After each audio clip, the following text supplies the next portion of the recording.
Hi guys, today we got this div 3 going on. So much to do right now, and just update the sub count like I have forgotten to do before, and then watch the page crash. Have that open just in case. Okay.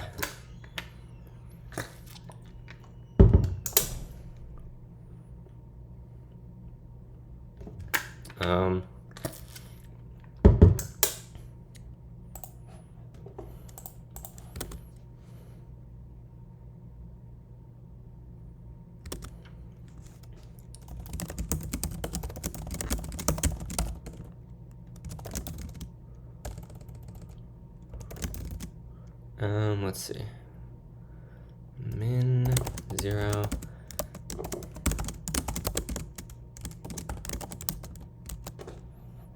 It should be max.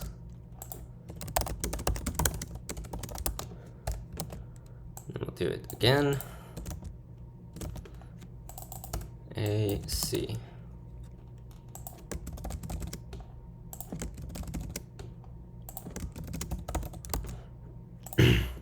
This is just so I don't have to like do it again and again. Alright.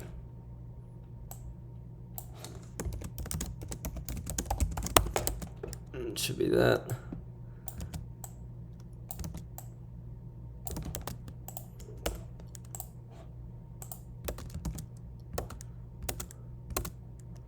Trust it.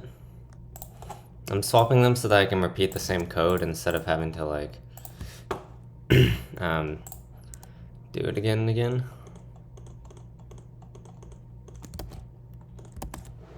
Make it divisible by 25. Okay. You have an integer n. While moving and select an integer and remove it. Make sure we're recording. Yes. And select this a digit.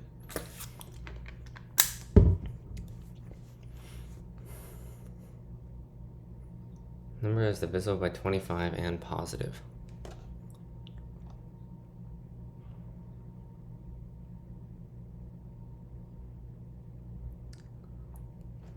That's kind of annoying.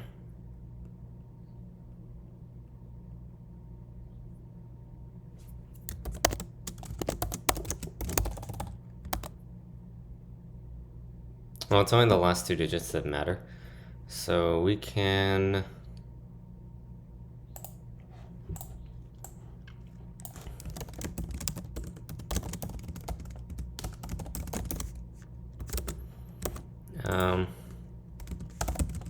we can brute force the last two digits and then everything else will be removed.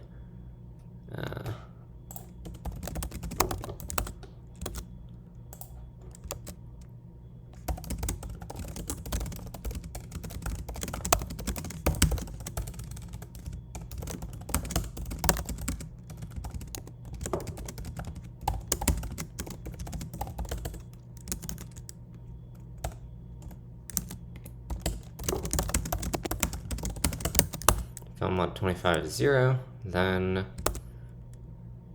remove everything else.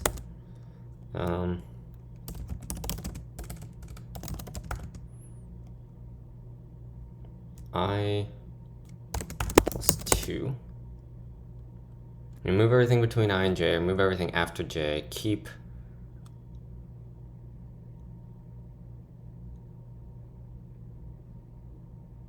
wait.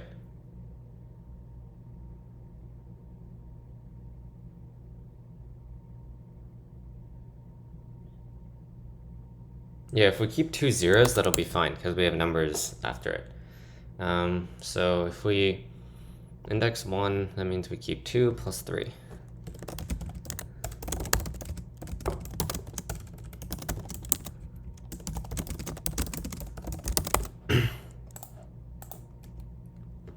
Terminal. 3, 2. What? That doesn't make sense.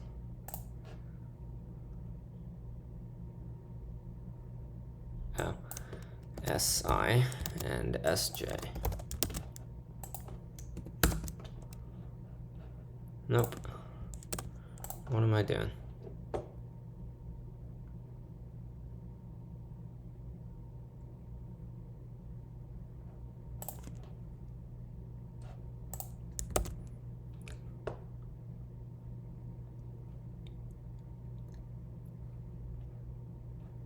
Why did I make it I? 0, 3, 1, 3, 2. Yeah, okay. This doesn't have any leading zeros, right? Resulting number. Yeah, no, it should be good.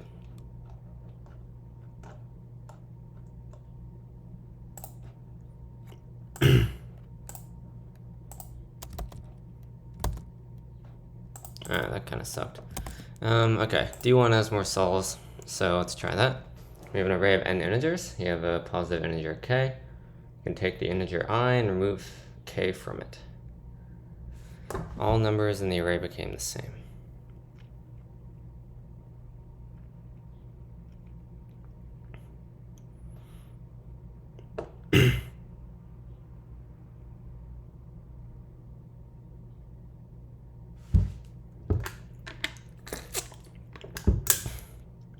So GCD of differences.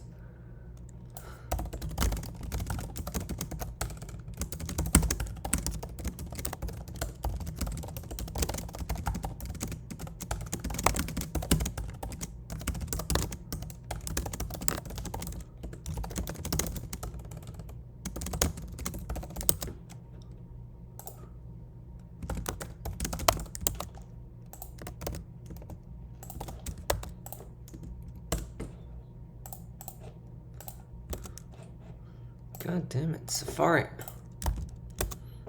Okay.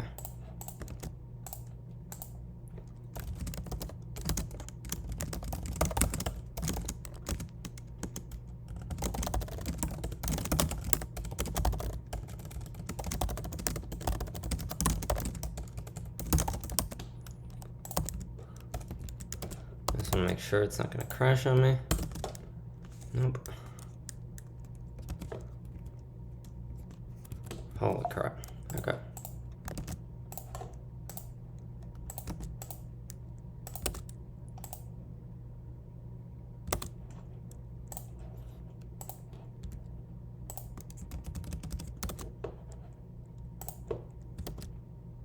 What?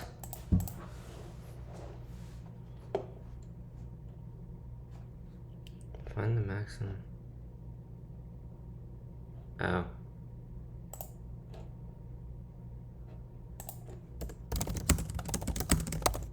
Are you serious? They didn't have a case for that in the samples? 1, 2, 1, 1. That's annoying. That's annoying. That is very annoying.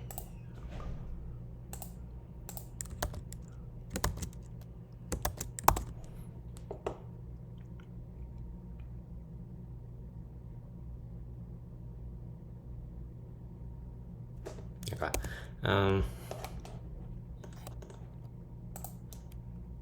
What's the thing to do? C? Yeah, seems like it. 1 cat, k mice, and 1 hole on a coordinate line. Exactly 1 mouse moves to the right by 1.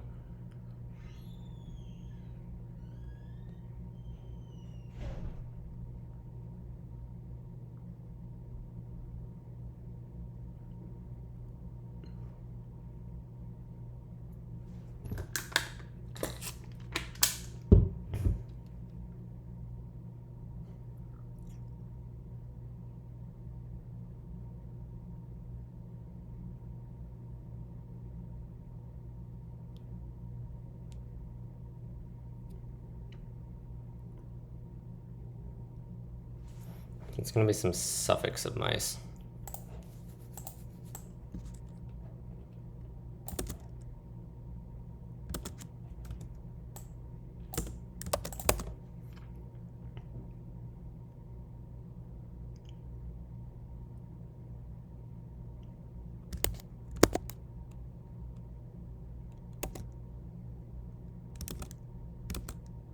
Some suffix of mice.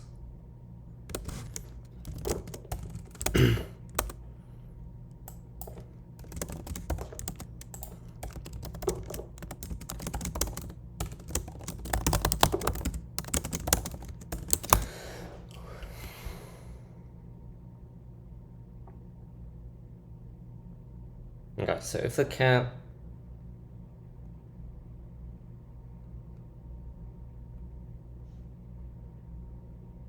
if the mice have enough time to move to the hole, then they should be able to do that.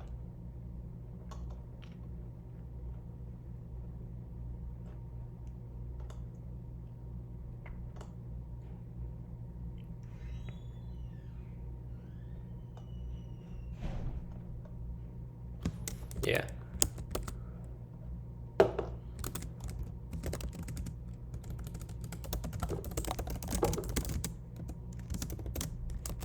Okay.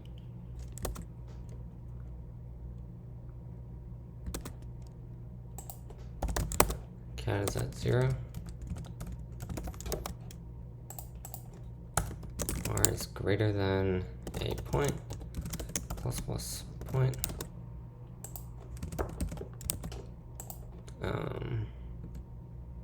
R minus equals n minus a point.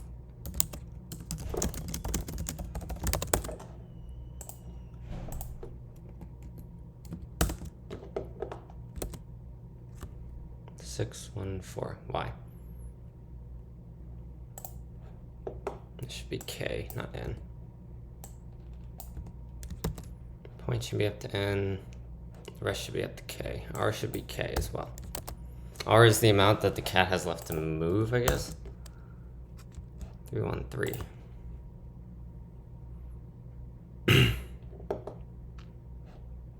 What am I missing up here?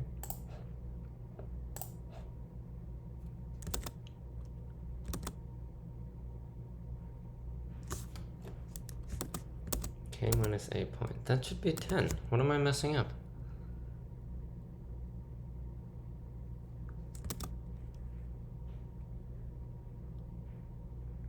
Minus 11. This is 10.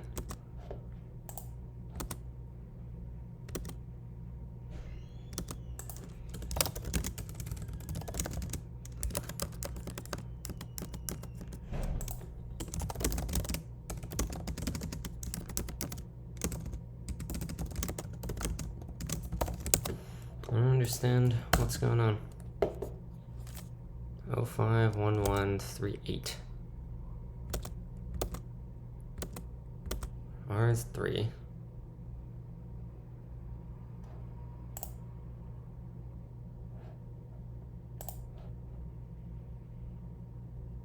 Oh, that's why. So I'm doing it in the wrong order. Yeah, that makes sense. Don't modify the index you're at. No, it's not off by 1, right? We got...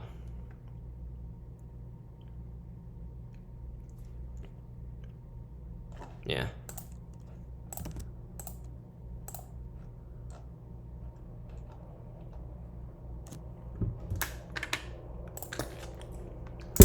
Should not be off by 1.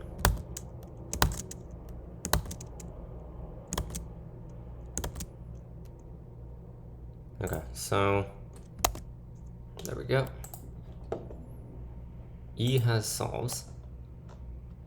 Jesus, my penalty sucks. Okay, a tree is an undirected connected graph. It removes all leaves of the tree.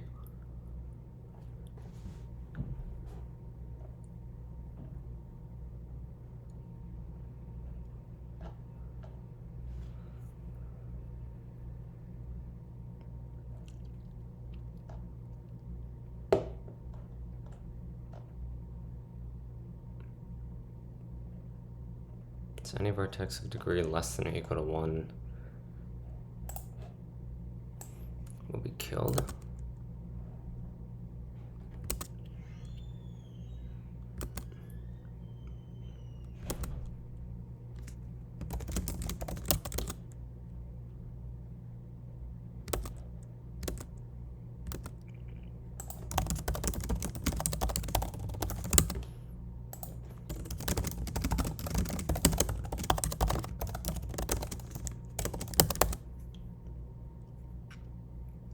Okay, so some vertexes depth less than or equal to k from the edge, then we should remove it.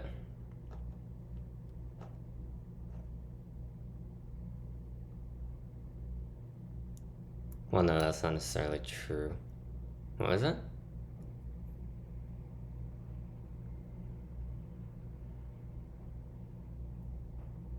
No, not necessarily. Let's just do the process.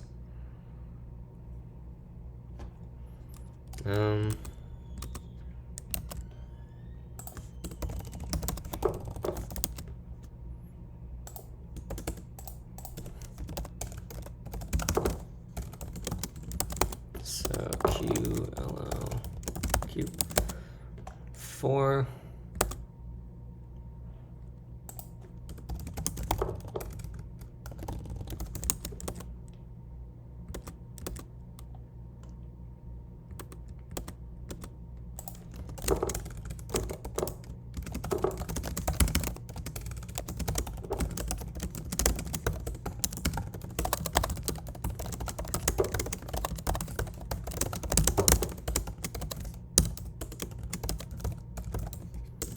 Okay.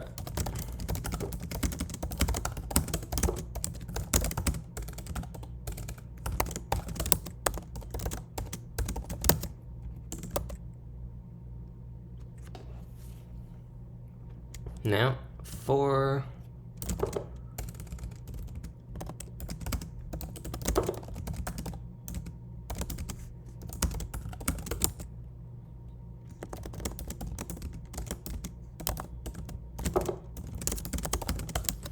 for each thing, minus round is x equal 1, for ly edges x,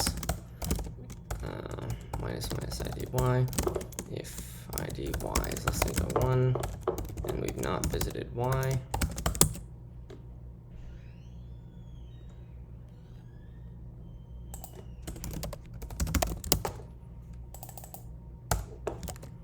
this y is equal to 1, q dot push.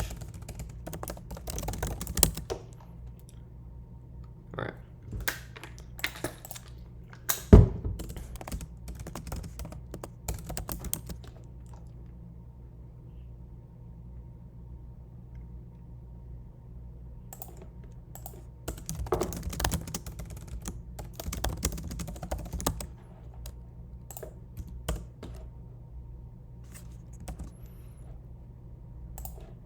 Ugh.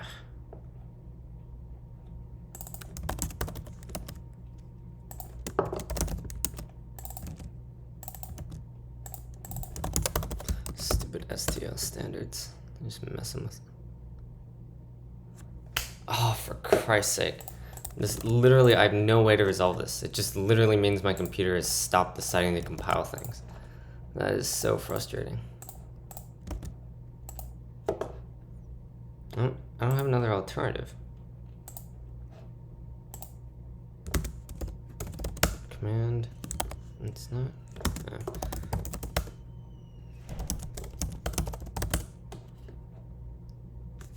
What am I supposed to do about this?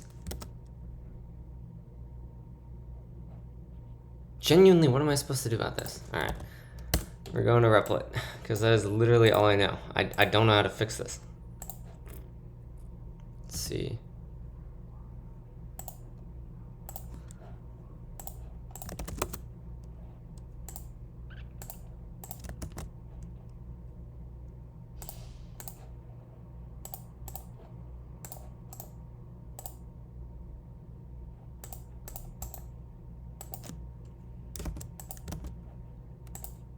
What can I do? Can I do anything? Can I do anything? Can I do anything?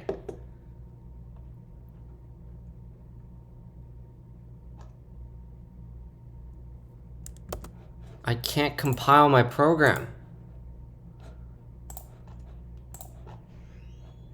And it doesn't work anyway.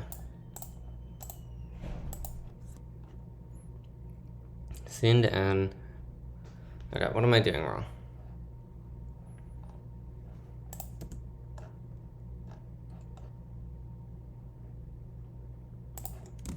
I didn't read in K.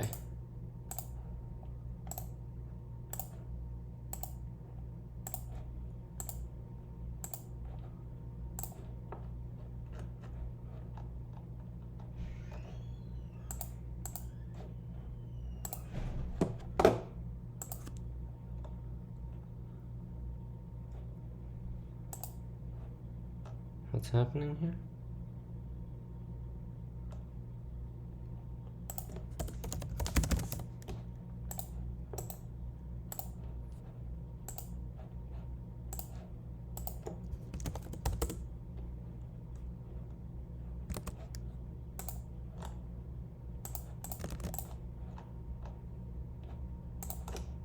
I literally cannot compile my program.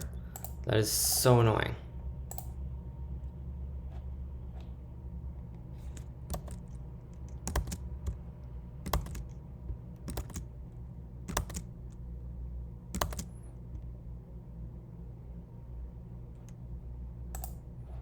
What's next?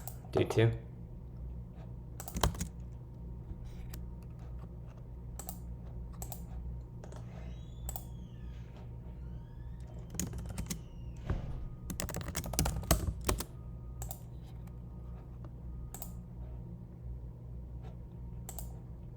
D2 seems fine. Okay. And then G, I guess. Alright. With penalty, now we're not doing the worst. Other people are getting penalties too. That's good.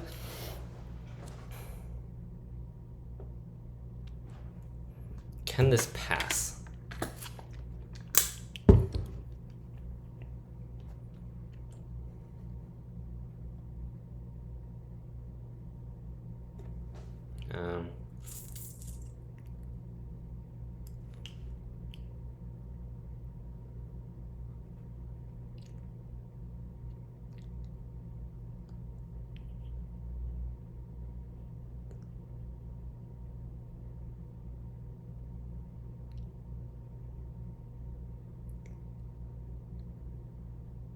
Pick some pair of differences. Well, the problem is the answer is not necessarily a pair of differences. It could be, for example, the GCD of a bunch of them.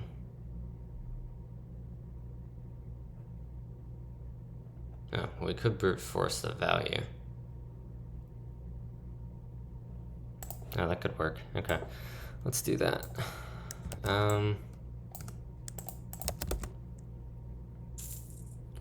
If at least half of them are the same, Cn to n, Lm is equal to n plus 1 over 2. If we have 3, we need at least 2 of them.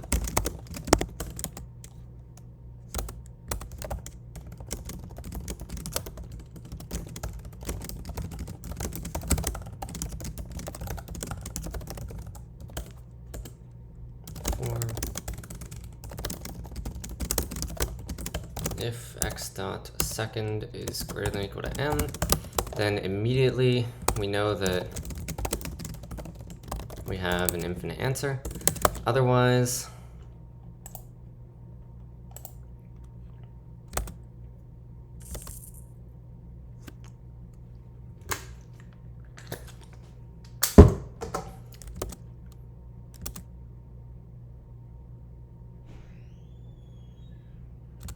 yeah, if it's greater than or equal to m, we know we have an infinite answer. Otherwise, let's fix the number.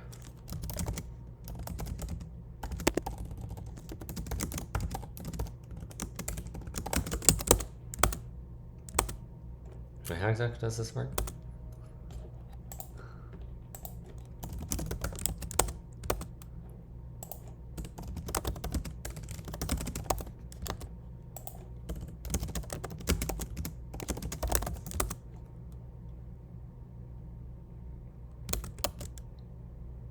Okay, so count should initially be 0. For Lj equals 0, j is less than n. B is equal to a j mod I.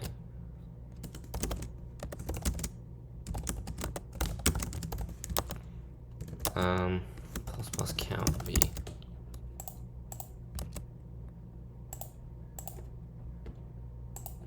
If count v is greater than or equal to m, targ is equal to I.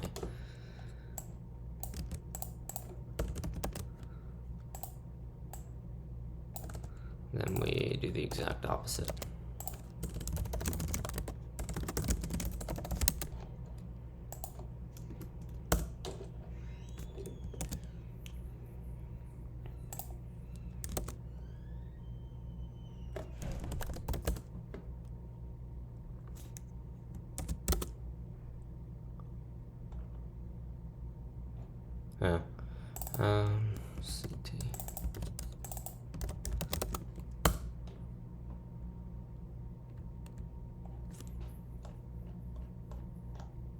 Is that an actual error? Or are we fine?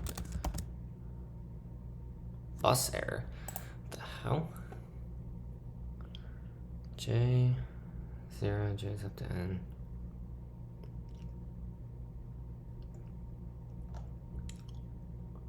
Oh, that should not happen.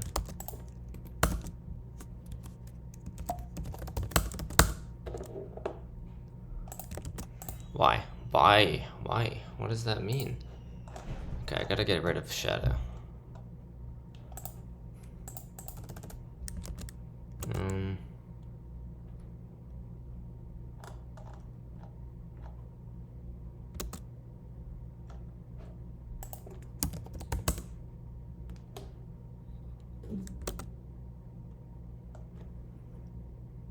So scene to end, right?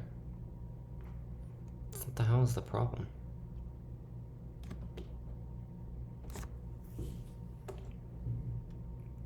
B is AJ mod I.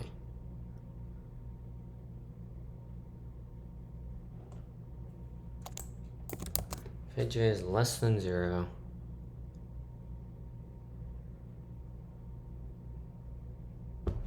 oh wait, that should be V, so that we don't access a negative index. Yes. I copied the code. Okay, there we go.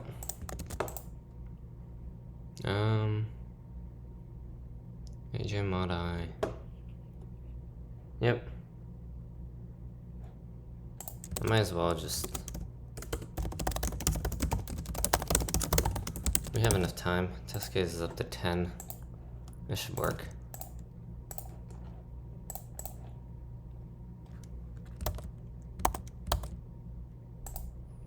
Okay, G is the next to solve. Looks like.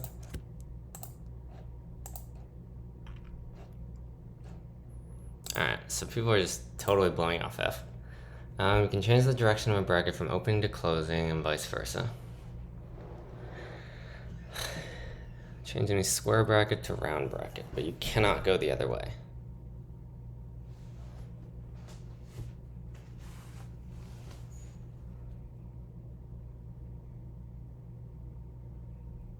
What are you trying to do?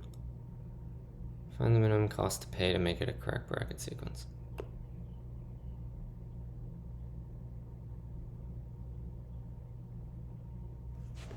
Why is it not just...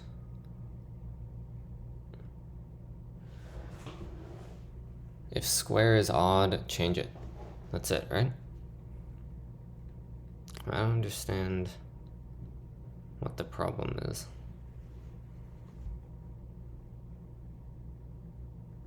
Where's 2? 1, 12, 4, 9.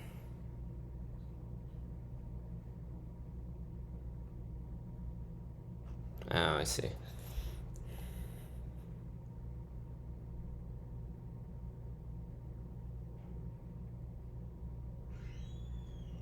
How does that work? Time limit exceeded on test 2. That's awesome. That's very awesome. You serious? I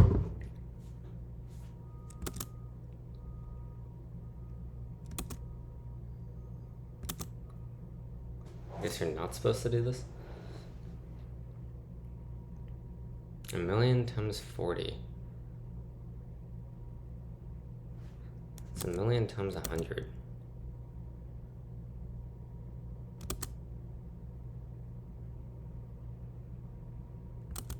$2 million times 100. Are mods really that bad?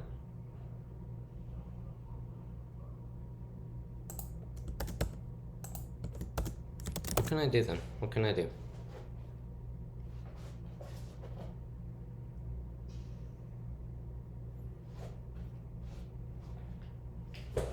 I need to open the window.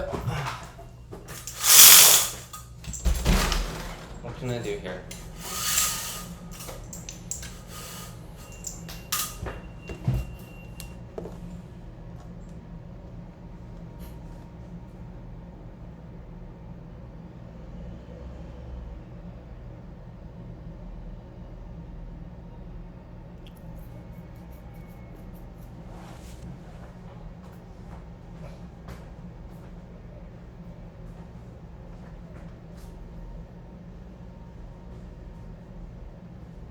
Well, we do want to see if it's at least half.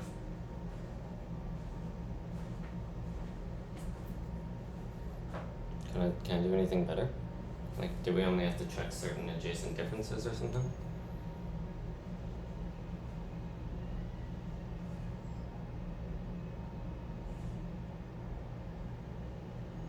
Because that doesn't necessarily make sense.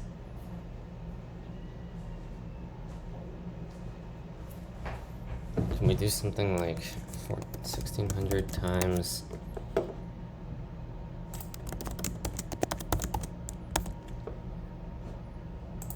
I mean, that becomes the same number of numbers.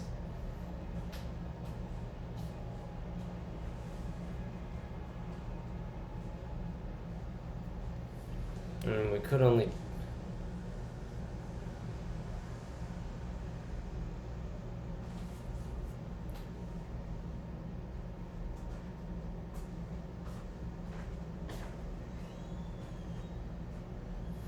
What are we supposed to do? Are people close on D2 or no?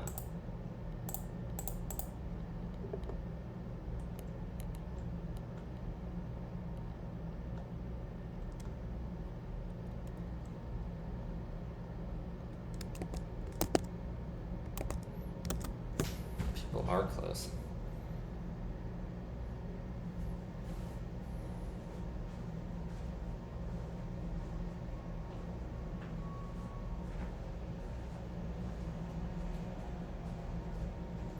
What can we do?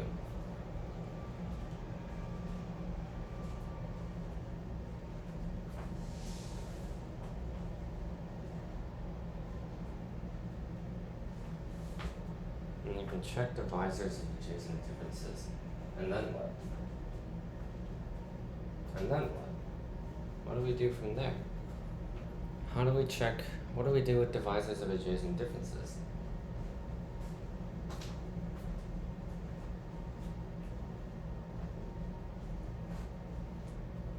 Because that's the same amount of things to check.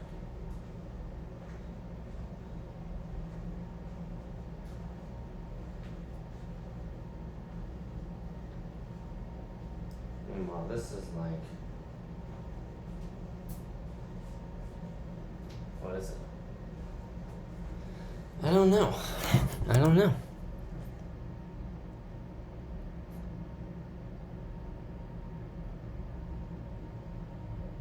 I mean, it's correct. It's just a bit slow. That's all.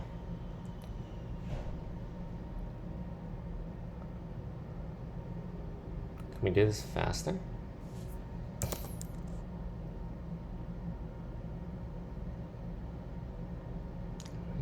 numbers in the array became the same.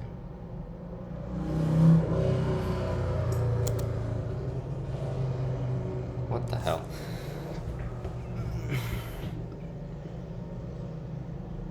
No, I'm just lost. What are we supposed to do here? What do they want?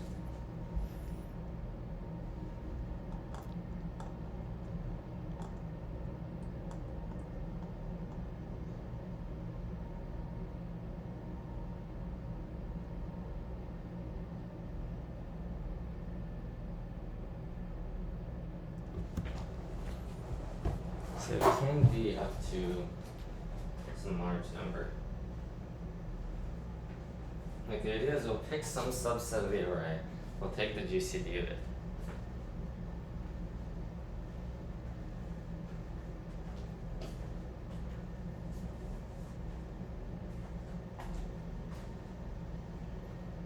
Pick some subset of the array, take the GCD of the values.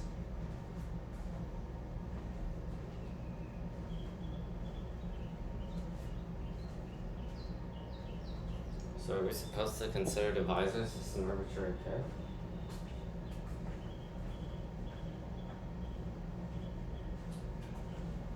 Because I don't understand what else we would do.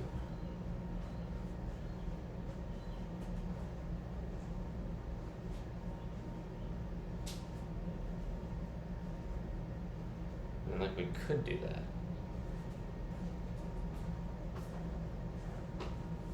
I guess so. I guess we can do that. Sure, why not? Let's just do that. Okay.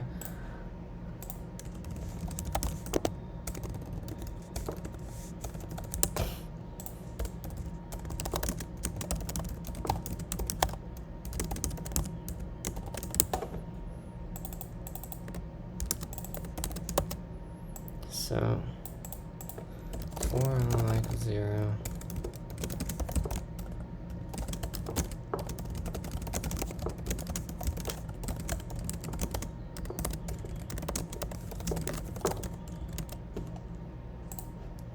Let me paste in number theory.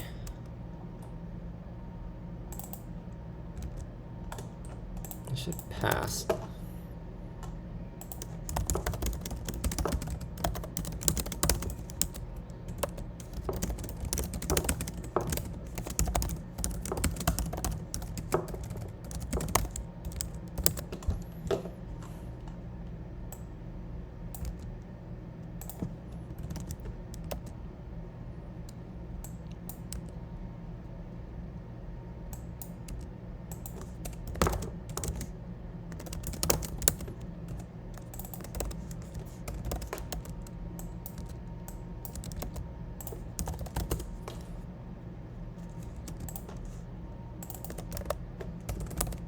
And this should work, right?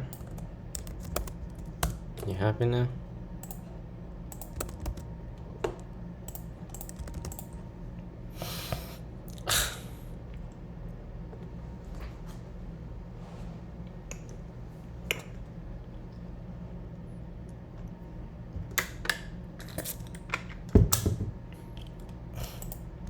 So we check that.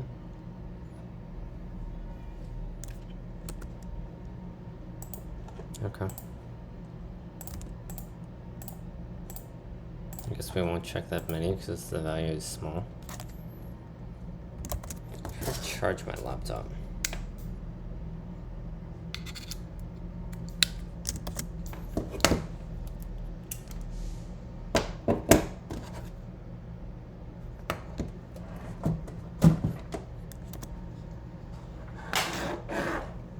Okay, let's think about G.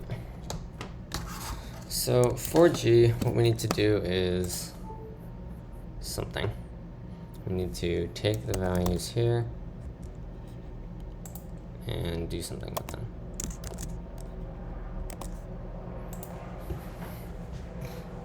Square bracket to round, having the same direction.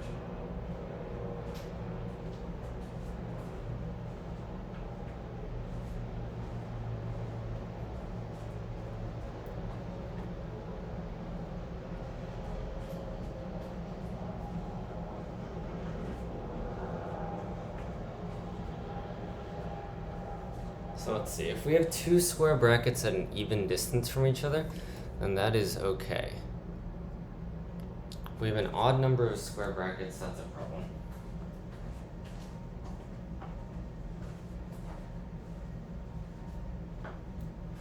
So we're basically asking, of the even and odd positions, which one has more square brackets?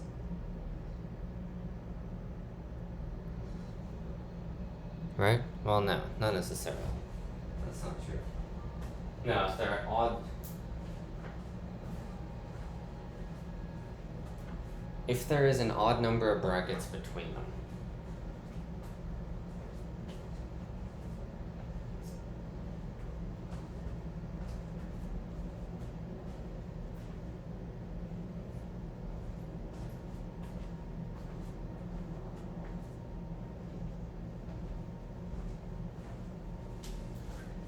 So the condition is that the square brackets must be at odd distance from each other.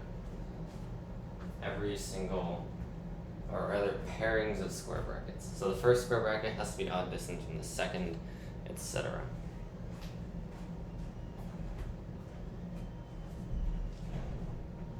If it is not at odd distance, we will remove the first one. Okay.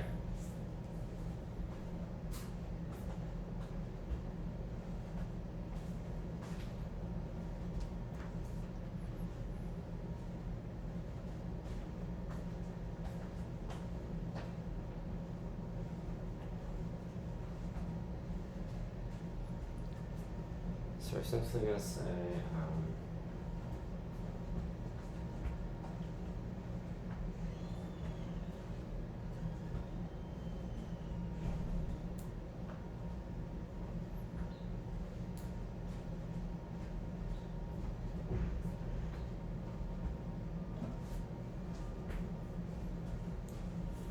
what do we do? What is that?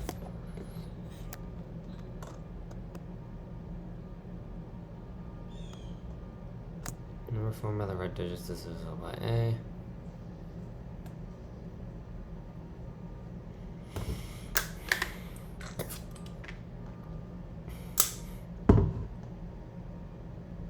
A and B are up to 40. That's odd. Odd. Yeah.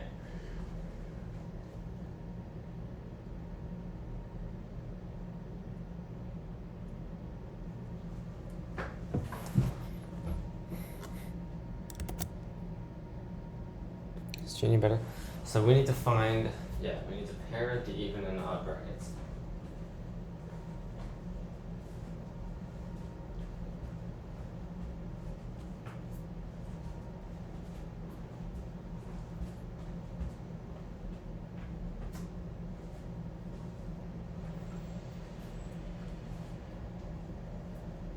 So essentially we look at the set of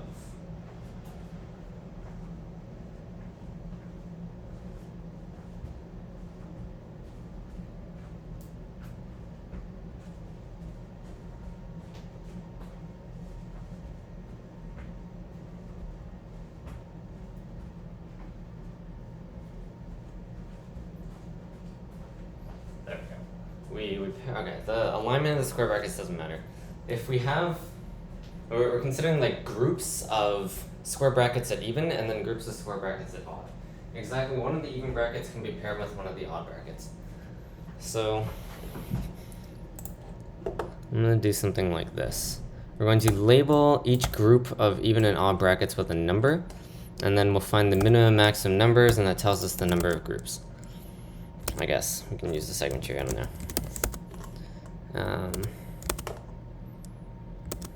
N is equal to s dot length.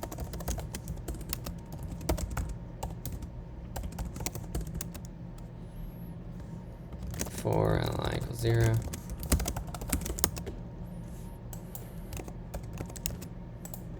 If si is equal to,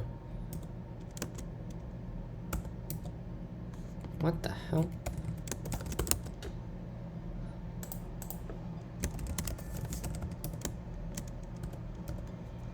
Si is that, or si is that.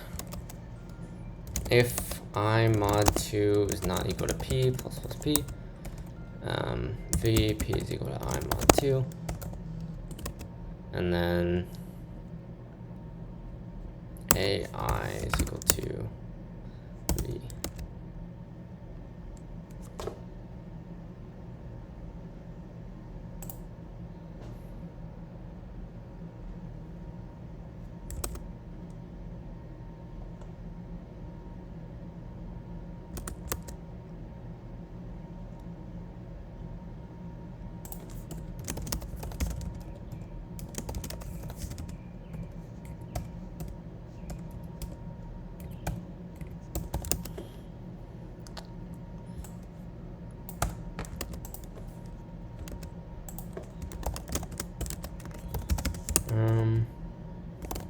So set up max query first. Put in a segment tree.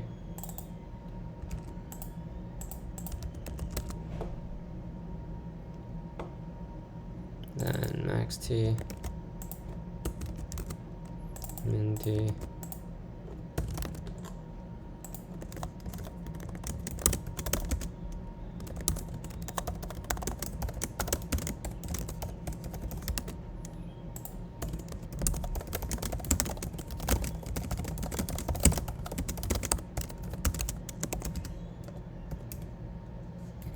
Hate this editor.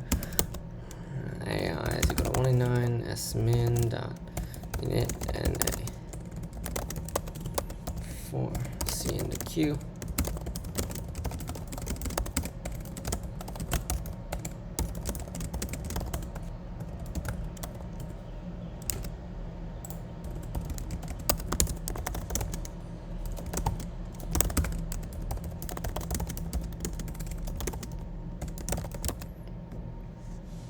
Alright, so minimum, if d is less than 0, then that doesn't make sense. So cout 0 means we don't have any square brackets at all, because we have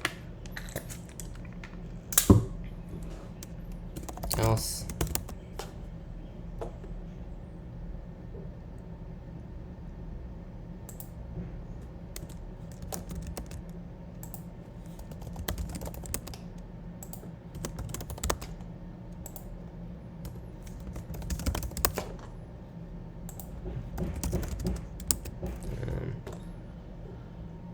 BR. Need some prefix sums too. I'll save is equal to dr2.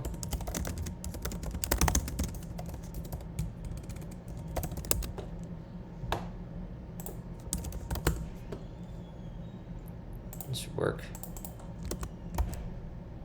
Nah, it doesn't. So 112, right? So 1, 2, 3, 4, 5, 6.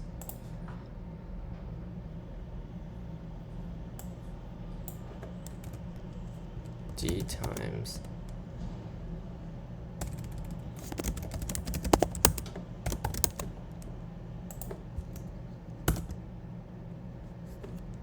Y. How many does it count? So 4 y equals 0.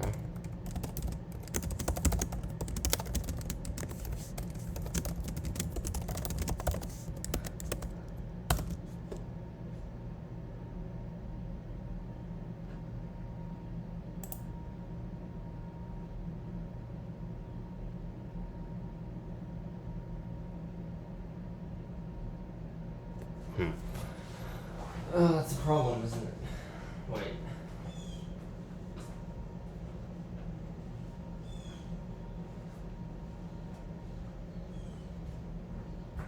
Yeah, because when we figure that out, we don't care about crap.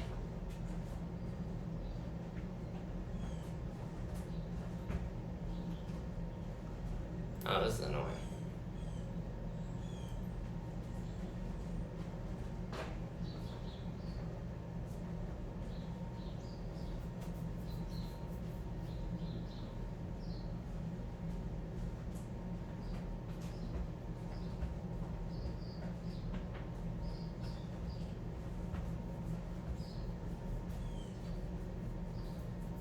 Is it?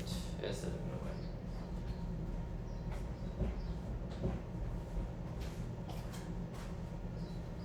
It doesn't mean we need another second tree, does it?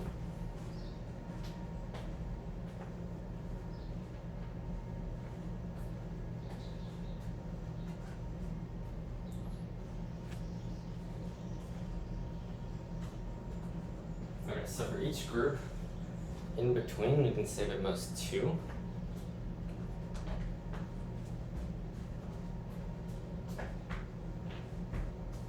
Oh wait, no, this should actually be fine.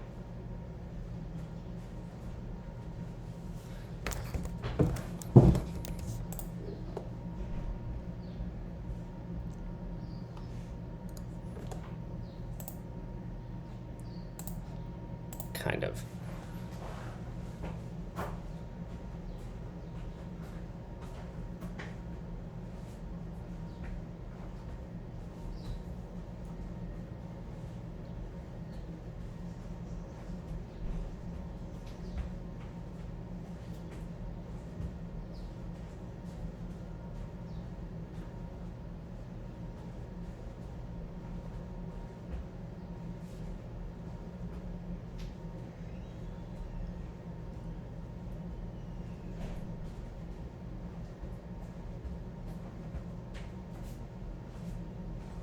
Alright, there is some way I'm overcomplicating this, because this should not be this hard. This should not be this annoying. Currently, this formulation is very annoying, so what can I do to fix it?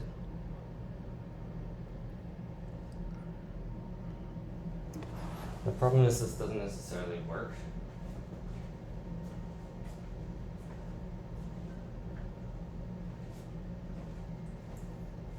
And it's because of the fact that from each group you can take more than one.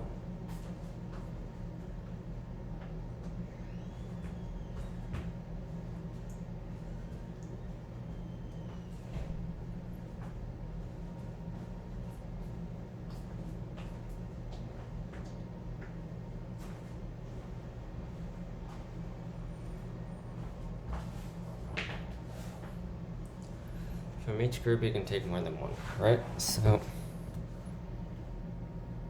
is there a better way to think about them pairing square brackets? I would really want there to be.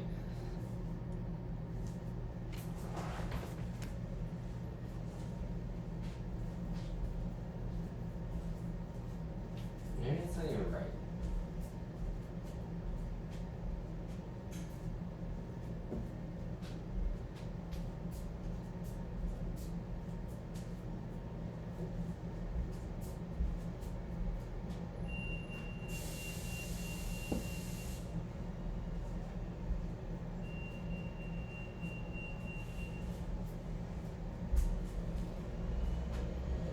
So for each square bracket, we can I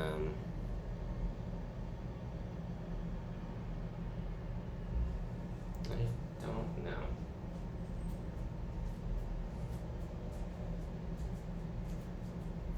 For each square bracket, we can do something to it.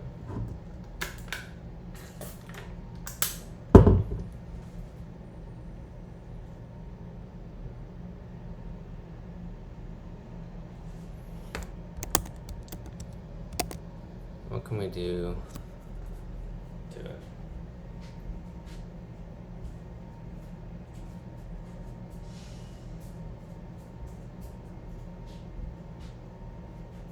I think we're pairing even, odd, even, odd.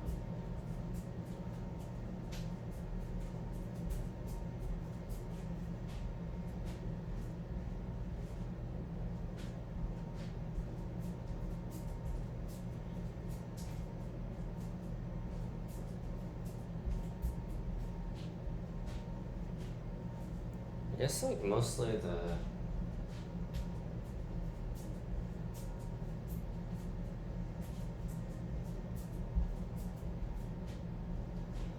most of the circle brackets don't matter. Does that help somehow? I feel like it doesn't.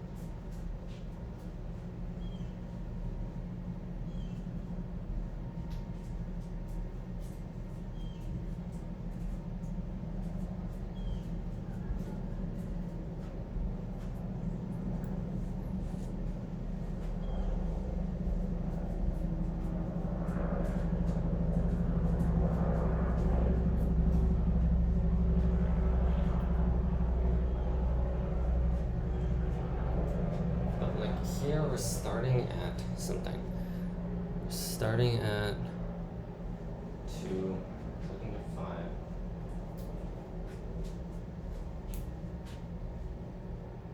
Crap.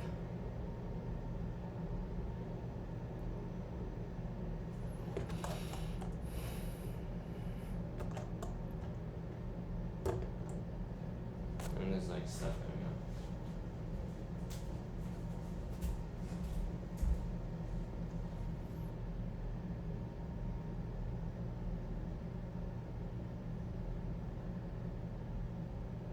I don't understand what am I doing?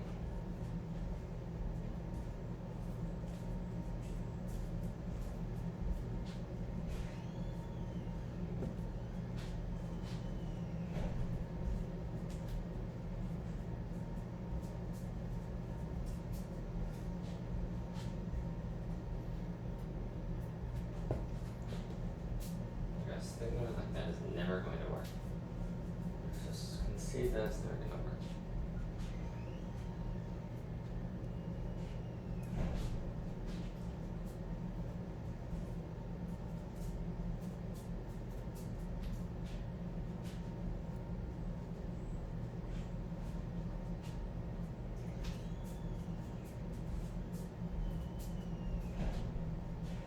Am I being an idiot?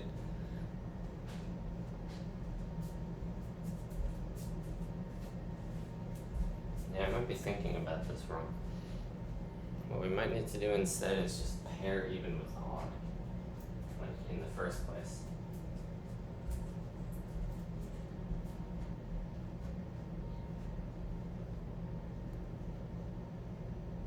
This is just something like I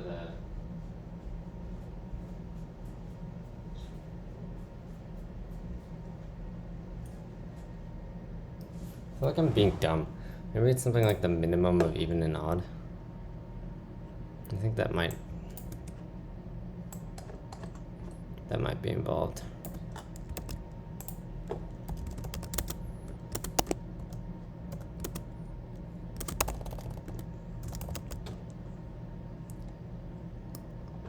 Okay, so let's just get rid of this.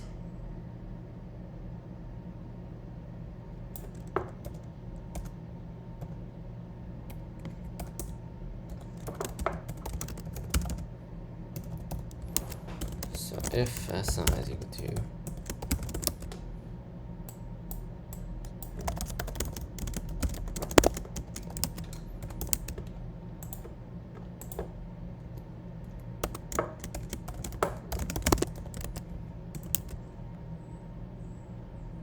PSI 0 is equal to R0, PS1 is equal to R1.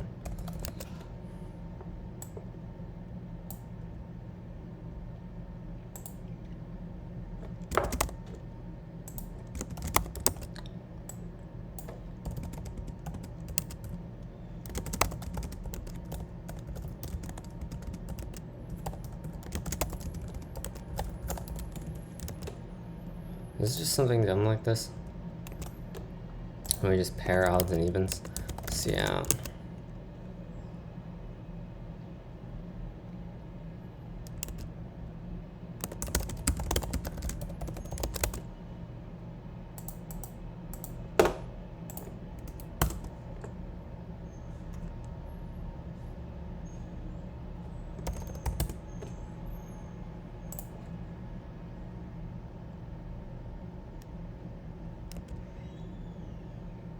What?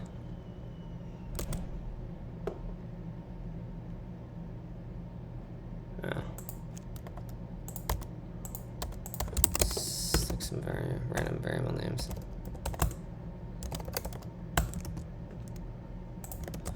Okay. If that's it, I'm just dumb. I'm just dumb.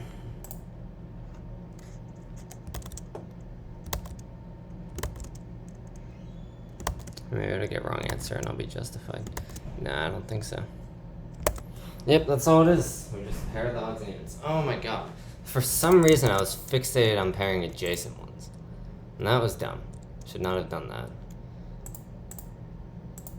I don't know why I was so fixated on that. But that's the answer. Pair odds and evens. There we go. Let's figure out the other one. Somewhere not even here.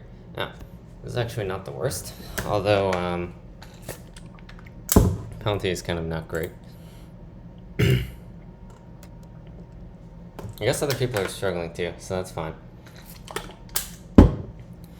Can revel in others' suffering. Okay, let's figure out this last one. So we want to break the stuff into the stuff so that's divisible by the stuff. We want to do it like as little as possible. So is it like dp basically? dp on 40 to the 5th is like big.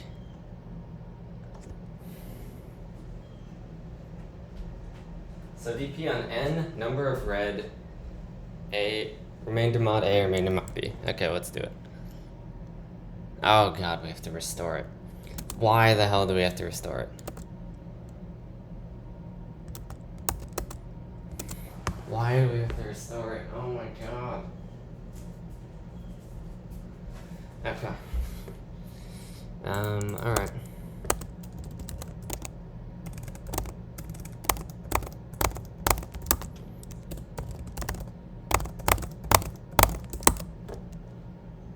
Right. So memset dp0 size of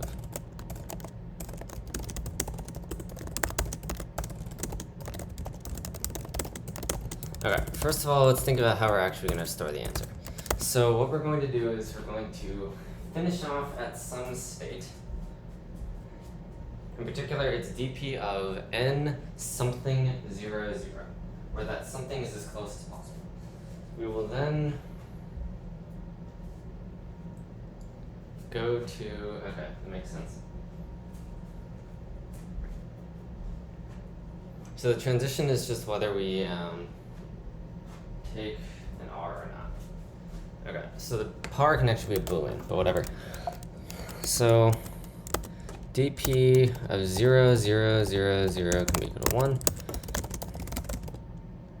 I is less than n, I plus plus. For LO, let's see, R is equal to 0. We need R to be less than or equal to I.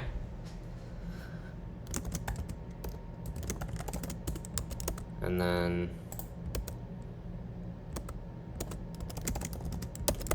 I need to read in the input.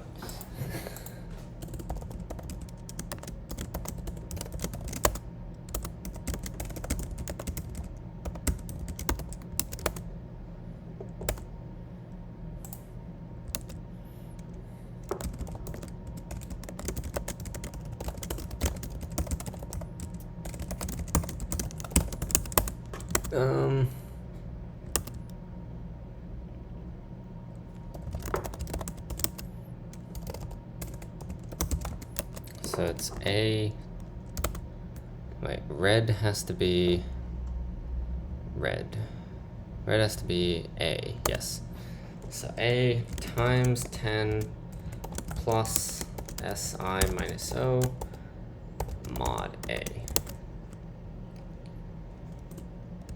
dp I plus 1, R plus 1, and V is equal to 1. We say par of that is equal to 1, meaning we take red. Otherwise, we take this as black. And B is equal to B times 10 plus Si minus 0 mod B. dp I plus 1, R, NV, no, A, NV is equal to 1. Is equal to 0, meaning we do not take black.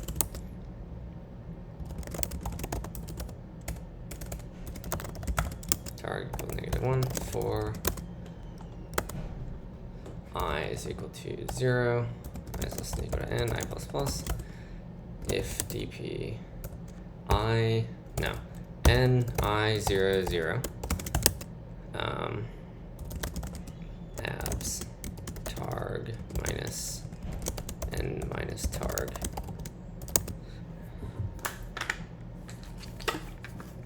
I don't care if it's 2 times targ minus n. The difference between red and blue? No, this should not be targ, this should be I. If R is less than ants, ants is equal to R, targ is equal to I. If targ is equal to -1, else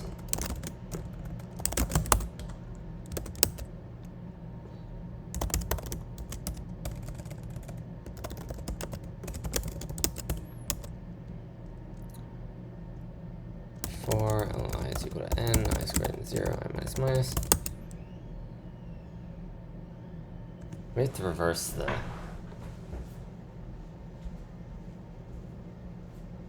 what exactly do we have to do?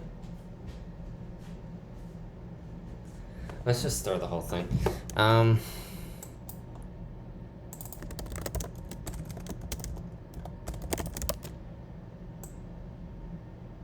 If par is defined, that's fine.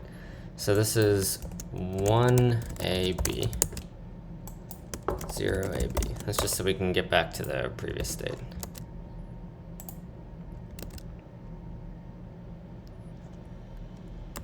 S dot push back. Hello, C is equal to targ. A is equal to 0, B is equal to 0.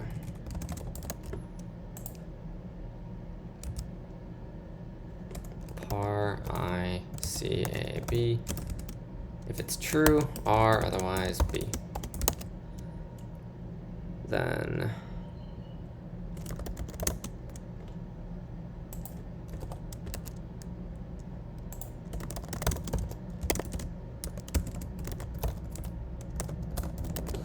so we can get like x0, C is equal to x0, A is equal to x1, B is equal to x2. I should have done F first, honestly.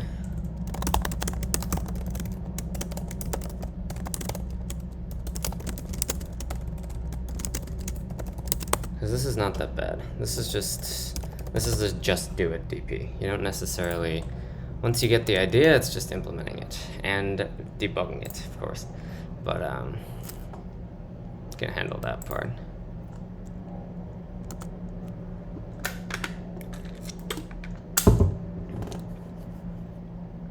This should be par, that's why. This doesn't even make sense.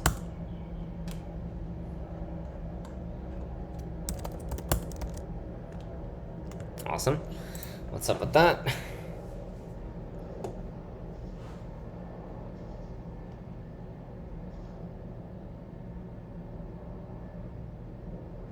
Oh, if DPIRAB, that would make sense. Otherwise, we're not even using the values. I hate this editor. Can't even hit tab. Nope, still wrong.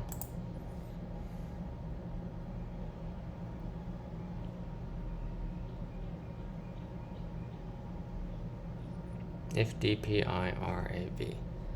So I is 0, I is less than n, I plus plus. This doesn't, wait, 2, 1, 2 plus 1 plus 5. That doesn't even make sense. Okay, we're storing it wrong, I think.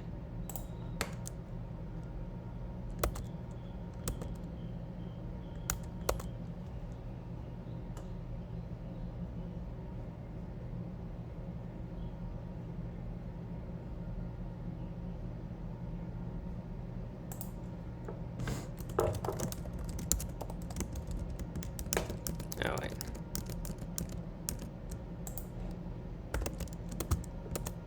This should be C minus equals x0. BRBB.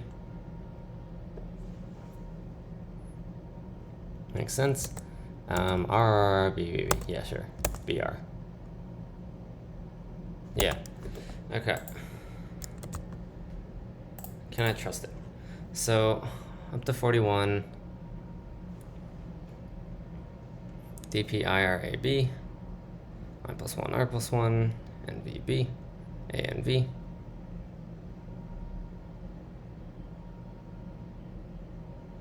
We're resetting DP. Par doesn't matter if it's reset. We're checking if it exists. Taking the one that minimizes the difference. And we are S equals empty. C equals targ. Equals n, I is greater than 0, minus minus. X is par CAB.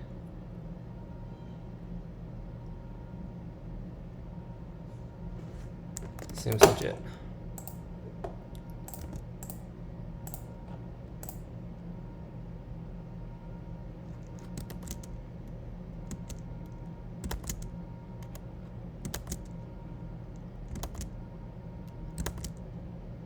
I guess it's kind of better to restore, otherwise the tests are less strong, I guess. I don't know.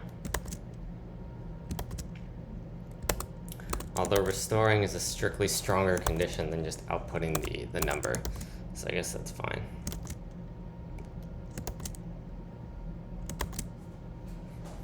I guess we're done. Alright, let's see where we are. It's okay, I guess. Oh, we're gonna go down afterwards. Can hope for top 20 or something. Alright, that sucked.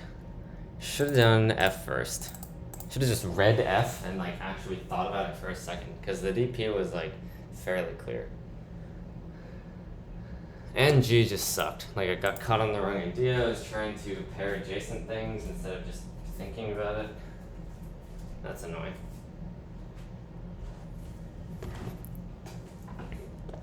Overall, it's not the worst though. Tied in LGM. I guess that's a good thing. Although he sort of, I don't know what happened with him. Maybe he tried to do some annoying stuff. What was C again?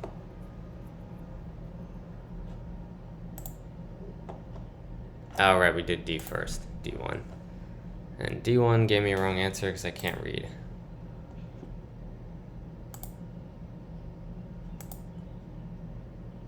Okay, anything more to do?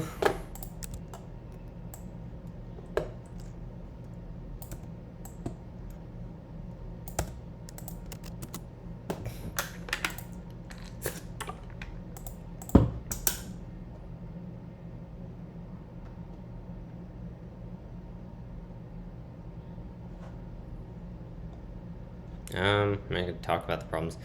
I don't know. I don't know what to say about this contest.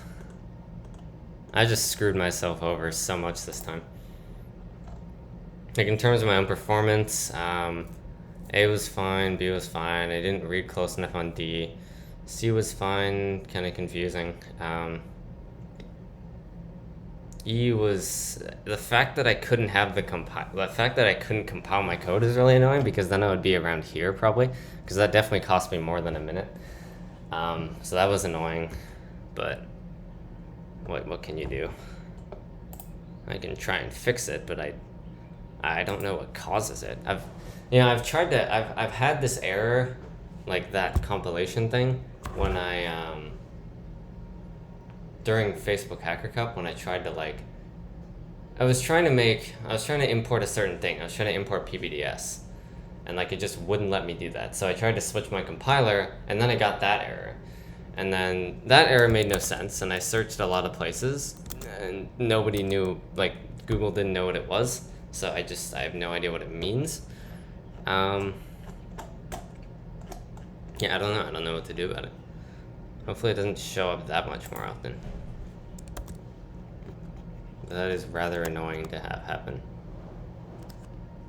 So who else can beat me? So it's an hour and 15 in, 75 minutes. So 145 plus 75, 220. How about 234 minus 75? So 159. So only a few people. There are 3 people with 145 penalty, or 2 people. Odd.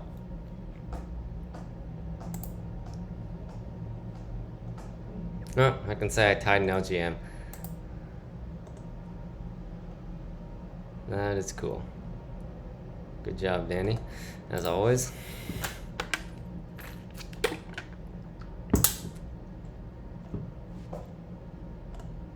By the way, this guy has a pretty funny name.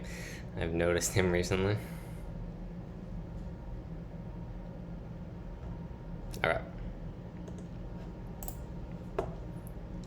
I wish just 2 problems. I don't have more to say. This is the stuff from the stream.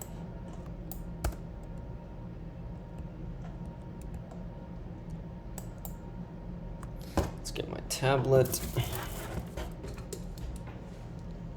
There we go. How did people did A so fast? I guess nobody did it in less than a minute. Or did somebody? Because there were 70 solves when I did it, but it's gotta be not the most trivial implementation, right? Click here to reset. No. Submission time. And then here.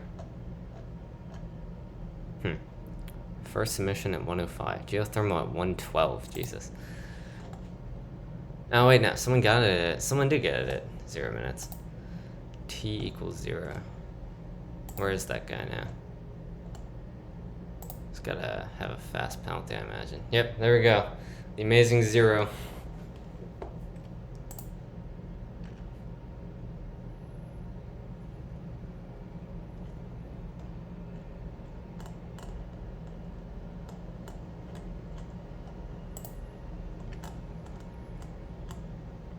Okay, so hopefully I don't get hacked. I mean, 14th is still pretty good.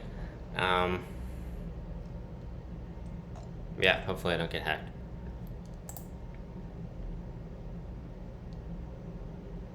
Alright, I will finally go over solutions now. So problem A, you have 3 candidates. For each number independently, you want to figure out how much you have to raise that number to make it strictly larger than the other numbers. So this one's fairly straightforward. you compare the first number to the other two, and then, so you have A, B, and C. You compare the first number to the other two, and the number you need A to be, you need A to be at least the maximum of B and C plus 1, since it has to be strictly greater than both of them. So if A is not greater than that, then you need to add that amount to it. So you need to add max BC plus 1 minus A. And if you already have that, like if this number is negative, then you should add 0. So it should be something like the maximum of whatever of this quantity, the amount you need to add, and 0, because if this is negative, you should not print a negative answer. You should just print 0. So you can do that, and then you have to do it for each candidate. So what I did in my implementation was I swapped numbers around. So I solved for A relative to B and C, and then after that, I swapped A and B so that the new permutation was B, A, and C. And that way B is in the first position. So we can once again solve for B like it's A and do the answer like that. And then we can swap B and C. So we end up with C, A, and B. And we can solve for C because it's in the first position like it's the first number. And then we can do it like that. So it's like a little implementation trick, just so we don't have to write the same code 3 times. But other than that, there's not much to it.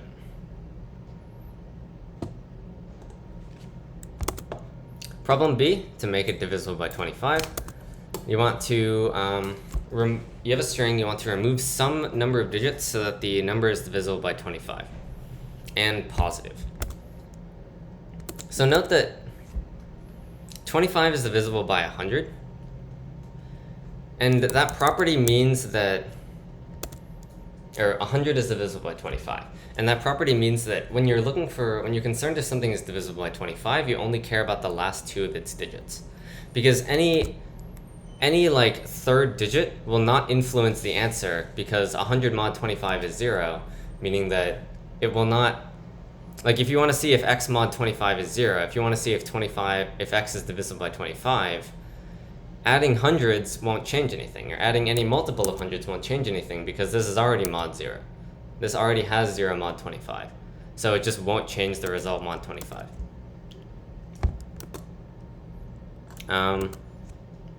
So what that means is, what does it mean?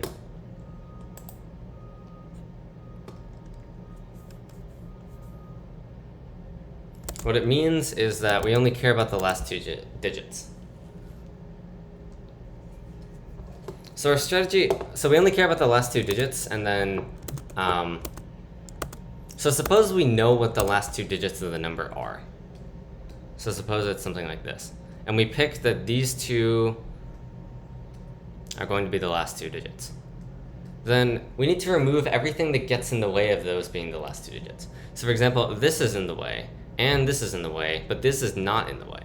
So what that means is we can keep these 2 because they're just there. We don't care about them. But we need to remove everything to the right of this number, except for this one. So the number of digits we can keep is the number of digits to the left of the first digit, plus the first digit, plus the second digit. So if we fix the digits that we will have, if we fix the last 2 digits, it's automatically determined how many of the digits we can keep. So the solution is to brute force over the last 2 digits.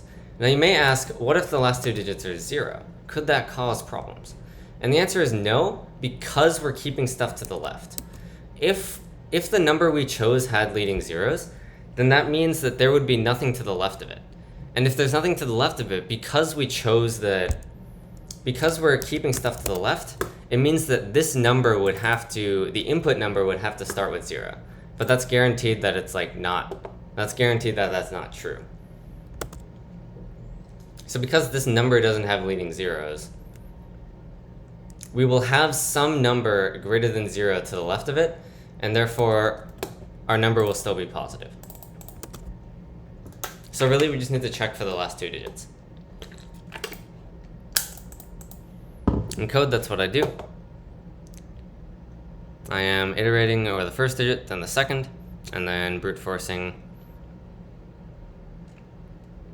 and then the amount left is I+2. If you want to index, it'll be a bit different. I think it'll be I+1. And so then the answer is the minimum of the answer and the amount we have to remove, which is n minus the number of characters we have left. So that should be good.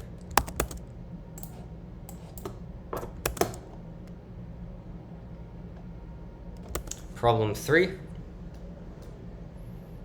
We have a number line.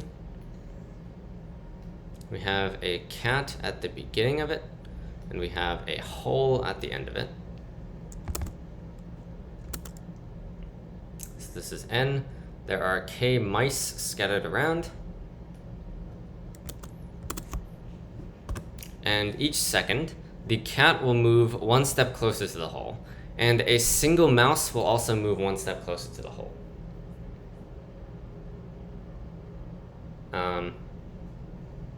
The question is, if the cat coincides with the mouse, the cat will eat the mouse, and so that mouse will not make it to the hole. You want to figure out, given like the optimal set of moves, how many mice in the best case can get to the hole.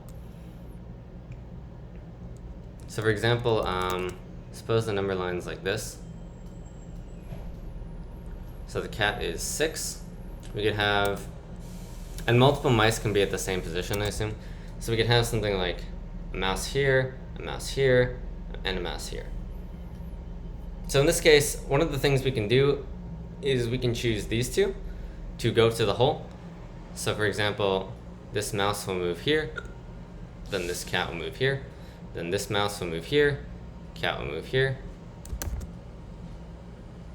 mouse will move here, and cat will move here and kill this one. We can't do better. And essentially, the condition we have to take is that the sum of the distances, so xi is like the coordinates of the mice.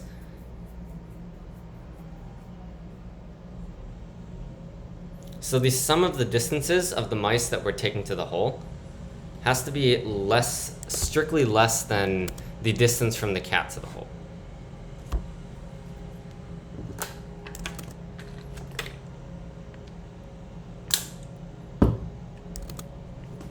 And that's because if that's not true, then consider like the last turn. The cat will have moved here. The cat will have moved here, and the last mouse will have to also be here, because the cat... Actually, suppose that the sum of xi... Sorry, this should be the sum of k minus xi, the distance to the hole.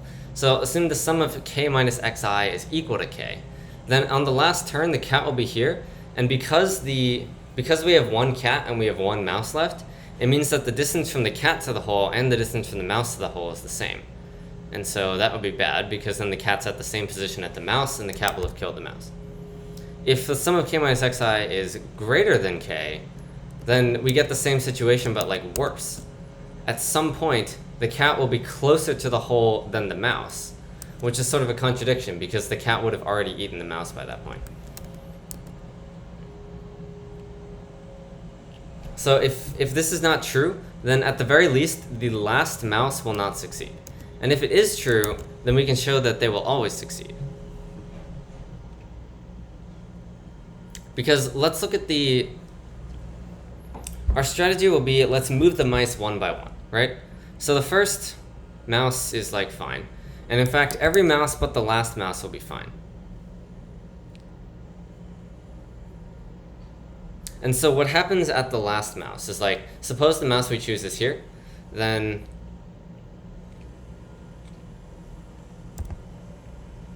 essentially, because the sum of k minus xi is less than k, because the mice have at least one turn ahead of the cat, then the final mouse will always be at a distance greater than or equal to 1 from the cat.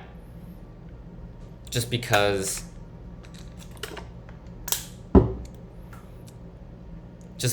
like the sum of the distances from the mice we chose is less than the amount of time it would take for the cat to get to the hole. So like all the mice would be at the hole by the time the cat gets to one before the hole. And so if we sort of trace the process backwards, then the cat will always be behind the last mouse that went to the hole, because all the mice got to the hole before the cat got there. So tracing it backwards is sort of a proof that every step the cat would move backwards, and because all the mice are already at the hole, the mice can only move one backwards as well, and so the cat will always move before the mice do. And so they'll always be like at least one apart. So what I'm saying is this works. This condition works. This is all we need to do. So we want to do this, we can just do greedy. We can take the mice with the smallest distance from the hole, and to do that, we can just sort the array in reverse and take as many of the mice as we can, just in greedy. Yeah, as a greedy strategy. So we just sort, at every point we take the mouse that's closest to the hole.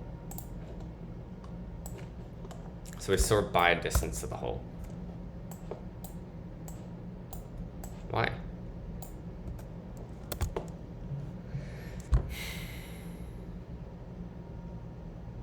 Okay, they love number theory.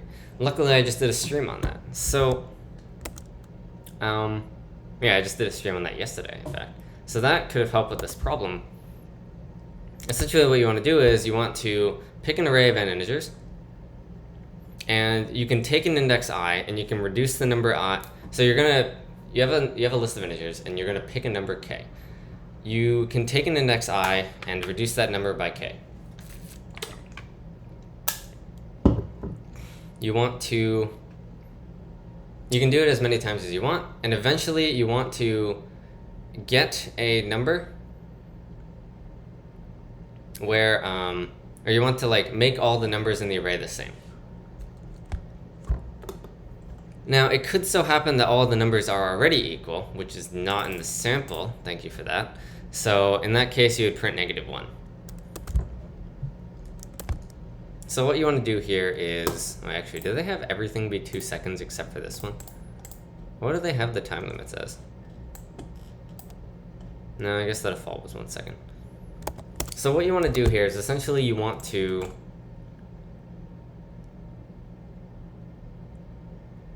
well, think of it this way. We want 2 of the numbers to be the same. Actually, here, let's start with this. So if we pick k, we cannot change, for any given k, we cannot change AI mod k. Since subtracting k will simply subtract a multiple of k, so it won't change the value of AI mod k. So the first thing is that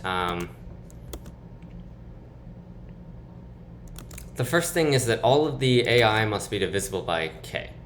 Or no, not necessarily. All of the AI mod k's must be the same. So we need a k such that all of the AI mod k's are the same.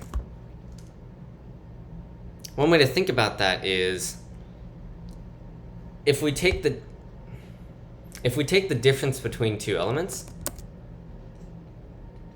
so we have some AI and AJ, AI minus AJ mod k must be equal to 0. Because both of them have the same mod k.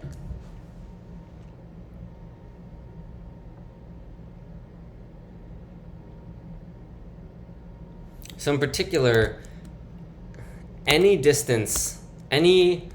we pick any 2 elements, their difference must be divisible by the value k.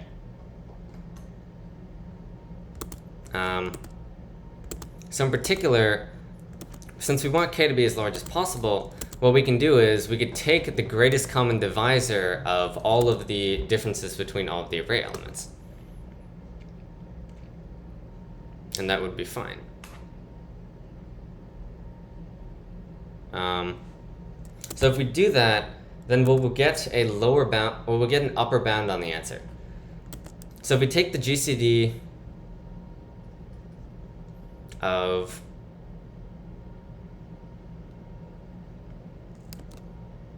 over all I and j of the absolute value of ai minus aj, then that gives us an upper bound on the answer. The answer cannot be larger than this because there is no larger number that divides every single difference. And in fact, that just turns out to work. That is the answer because, how do I think about that? Essentially, it is the answer because we can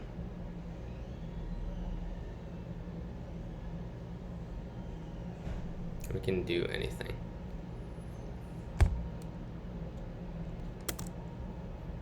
Wait, hang on. I'm blanking right now. So it is the answer. Let me just show why it's the answer, I guess.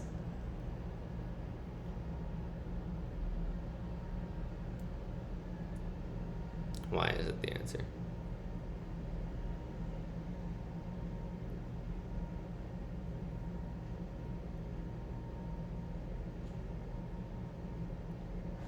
I guess, like, okay. So this is the answer because take like the smallest element. So let x be the one with the smallest value.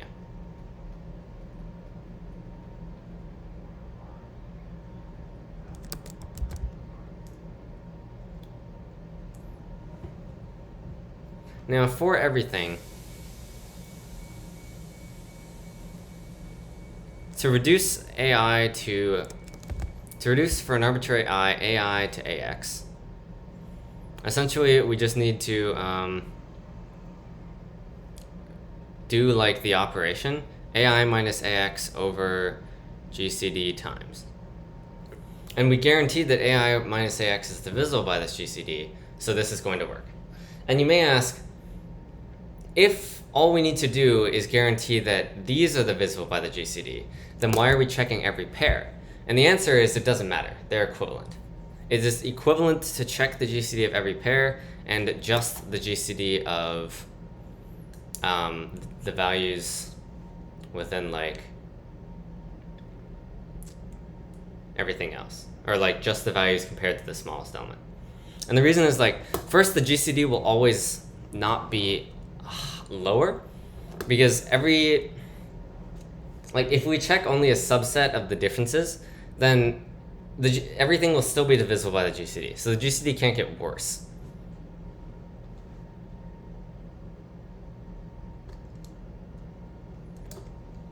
And it can't get better because, like, suppose there's some value y where one of the adjacent differences is not divisible by y. Then if we write out like the remainder mod y of all of the numbers, then we'll have two different ones because otherwise everything would have the same remainder mod y, and then then y would be part of the GCD. Because y is not part of the GCD, we have at least two different ones, and therefore one of them has to be different from ax, and therefore we'll find it and we'll eliminate y anyway. So it's important to think about divisibility in terms of like mod k equals 0. So it's a complicated explanation. Number theory tends to always be like that, it seems. But really the answer is just consider all the adjacent differences, take their GCD. If all the numbers are the same, print -1.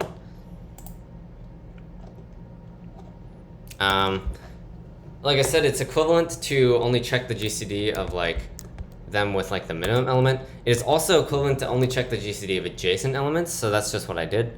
I did this just because I'm paranoid, but you don't really need to do that, I think. It's just to be careful to not mod 0, but I think it's fine either way. So just take the GCD of adjacent elements. If it's 0, print -1. Also, this statement is just like, the -1 thing is so unnatural because 0 is by definition like the identity element of GCD. So I don't know why they wouldn't just have it be 0. It doesn't make sense because k equals 0 would not be a valid answer anyway. So really, it's just like, it's dumb that you have to print -1. I am protesting that. That is annoying. It is annoying that they did that sort of like as a gotcha, and then they didn't put in the sample to further the gotcha. Because because, I don't know, they just hate us or something. Or they hate me in particular, because I got the wrong answer from that. Alright, yeah, so it seems like people are done. 145, so 155 with that penalty, and we are over an hour and a half in, so it looks like I'm safe.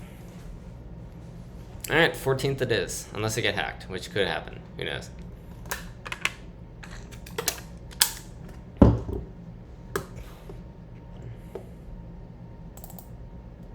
Yeah, that was kind of annoying though.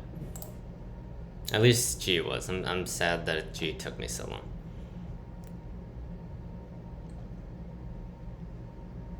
And going for G before F was a dumb idea. My cell border was just weird in general. Did like A, B, D1, C, E, D2, G, F. It's all over the place.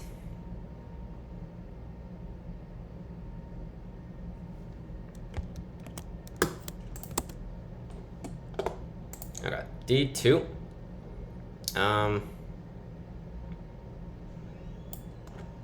It's similar, except it's like kind of not. Essentially, instead of taking the GCD, we're gonna reuse the idea that for some K we pick, the subset of numbers that become the same have to have the same value modulo K. So one thing we can do is, because the values are up to between negative 10 to the 6 and 10 to the 6, we can try all K between 1 and 2 times 10 to the 6th. But that TLEs apparently. So don't do that. Instead, try only K that are relevant. And the only K that are relevant are ones that are present as differences between elements. So essentially what we're going to do is, for all ij, try for K all divisors of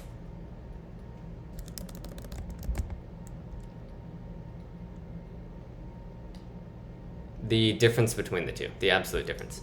And this is fine, because if something isn't a divisor of any adjacent difference, then it can't be the GCD of the set of adjacent differences, because that doesn't make sense. Like, it's not there in the first place. So we can only try K, we can try K equals all divisors of AI minus HA. So approximately, the number of divisors of n, I think it's a function called D, is approximately cube root n. It's not like, it's an approximation that happens to fit. I don't think it's based on math or anything, but it's just like, it's an approximation. So the complexity is approximately n squared, because we're trying n squared pairs of adjacent differences, times cube root of 10 to the 6th, which is n squared times 100, which is fine. Although we have an extra factor of n, because then we need to check all the numbers and see their remainder mod k. And so really we have complexity n cubed mod 100, because every one of the n's, because this is the amount of things we try, and all of them takes O of n time to try. So the total complexity is n cubed times 100. And then like times the number of test cases, I guess. Although it runs fast in practice, especially if you don't check a divisor twice.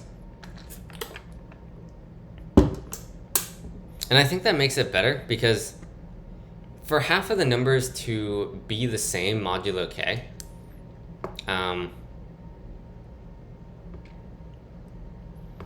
it means that many divisors are going to be repeated. In particular, any divisor of the GCD is going to be repeated a lot of times. So if we cache like what we already checked and we don't check something twice, then it's going to be pretty fast. And yeah, it doesn't even like graze the time limit. Time limit doesn't even exist for this solution. All right, problem E is very boring, like very, very boring. I don't know why they added it. I don't know why it's after D. I don't know why it's there at all. But what it is you're given a tree. I'm just gonna steal their image, because why not? Can I move you? Thank you. I cannot move you. Okay. This is very annoying. So essentially what we do is k times, like we'll do a single operation, we'll do this operation k times, we kill all the leaves of the tree. So this is one operation, this is two. Since now this leaf is removed, so now this is a leaf, this leaf is removed, so now this is a leaf, this leaf is removed, so now this is a leaf, and this is a leaf. The third time, we kill these. The fourth time, we kill these. After k operations, we want to figure out how many vertices are left. And now, this is like just very like, what you do is, you put all leaves in a queue. To do a single operation, if a leaf is in the queue, you remove it, and then you look at all the adjacent nodes, and you see if that node is now a leaf, then put that in the queue for the next operation. So for example, like for operation 1, all of these values will initially be in the queue. And something is a leaf,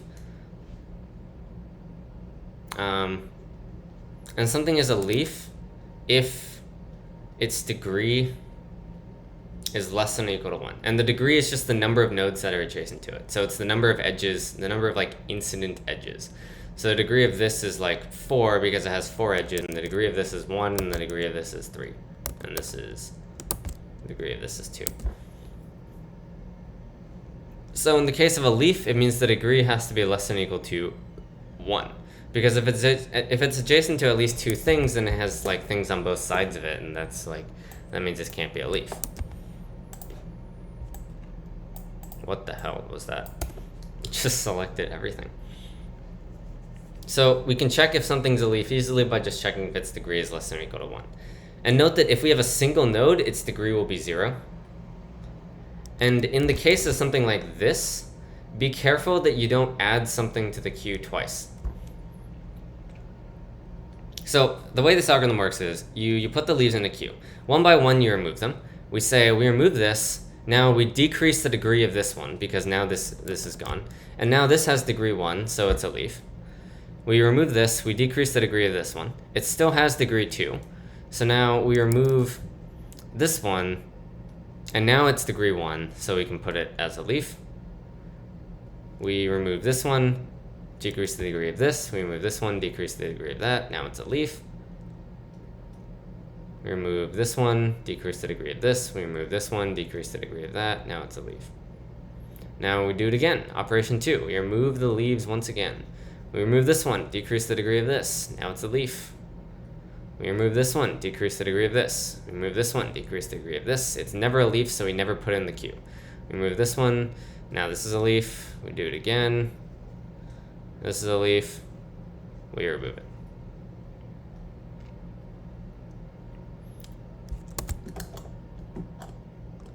I might as well just ask, like, how many vertices do you have after each operation? I don't think it makes a difference. So overall, this is O of n. It's not O of n plus k as long as every time... Wait. Is it? Wait up. Oh my god. Oh my god, I'm dumb.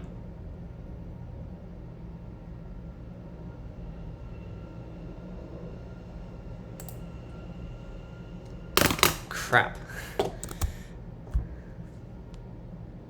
I think I'm hackable, yeah. Because this is t times k, this loop. So... God damn it. Oh my god. They couldn't restrain the sum of k, could they? They just couldn't. No. That is annoying. Yeah, okay. Do not run your loop up to k, because then you'll run the number of test cases times k operations. And that's 10 to the 4th times 2e5. It's a big number. I don't know if it passes in time, especially because I'm creating a vector every time. It's probably not going to, in my case. So that's not good. Yeah, that is dumb. I'm dumb. I should have thought about that more. Every time I skip a problem, it always gets cursed. Every time. I skipped this one. and I got a wrong answer for it. I skipped this one, and now I'm gonna get hacked on it. And I skipped this one, I spent more time on it than F. Why do I do this to myself? I skipped, yeah, every problem I skipped hurt me.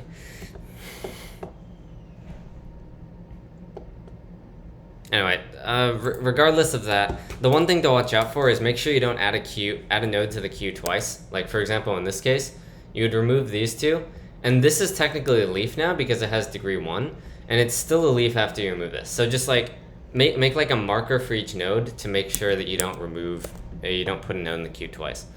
Okay, well I'm going to be sad. If rem is equal to 0, break. That's what I need to do. If you have no nodes left, break, and therefore don't keep doing K operations. It's so dumb.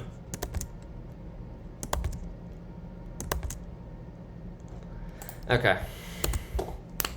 I'm gonna hack myself after this contest, aren't I? I'm gonna have to.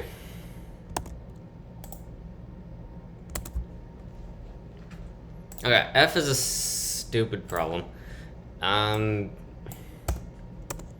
You want to, you're given a string, size up to 40. You want to color its numbers red and black so that if you take the red numbers and concatenate them into a big number, it's divisible by A, and if you take the black numbers, it's divisible by B. A and B are also up to 40. You also want to print the coloring. Have other people resubmitted? I feel like it should be possible to hack people on this. I'm kind of interested in that. So I want to see how many hacks I can actually get. Because I am sure that other people made the same mistake. I am absolutely sure of that.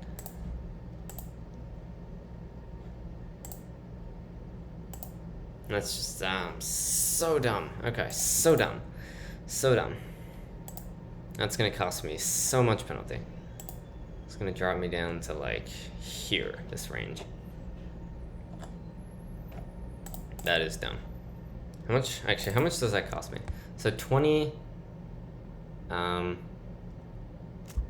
so plus 27. So 87, 234 plus 97. So 331. No, that puts me like all the way down here. That's frustrating. Where exactly? Like 331. Yeah. Okay.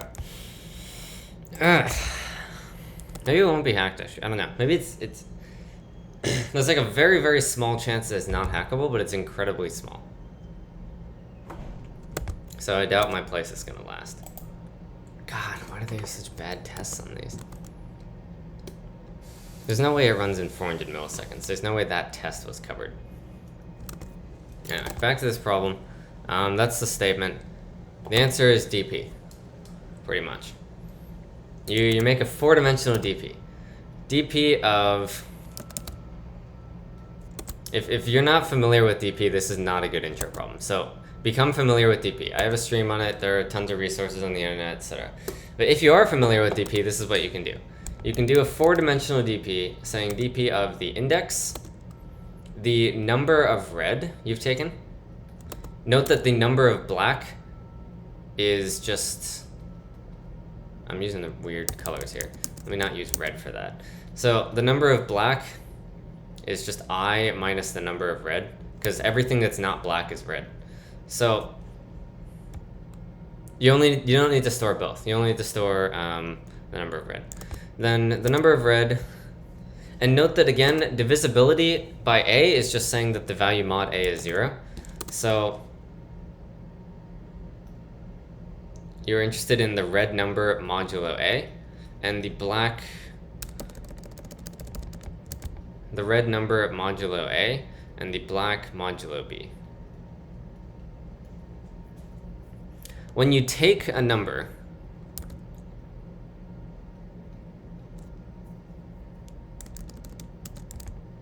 if you take the next number to the red, you get dp of I plus 1 obviously the number of red also increases by 1. Then you get,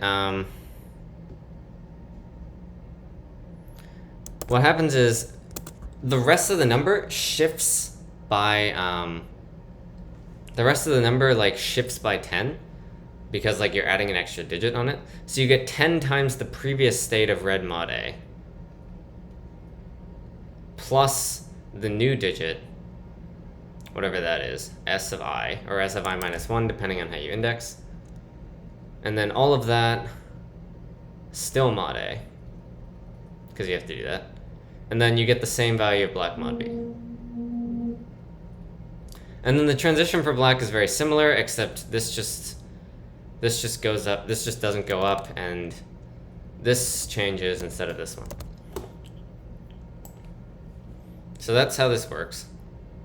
Essentially, it's the general paradigm of you have a state, you do an operation, see how it affects the state, that's your new state. You would also store like a parent array. So for example, if you do this transition, you would say that the previous state you had was I, the previous value of number of red, the previous red mod A, and the previous black mod B. And that way you can tell exactly, like, now that you know that this previous state was this, so because this number went up by 1, you know that the last character you took was R. And if it didn't go up by 1, then you know the last character you took was B. So essentially that means that using this like parent array, you can figure out what the actual letter should be. That's how you do restoration.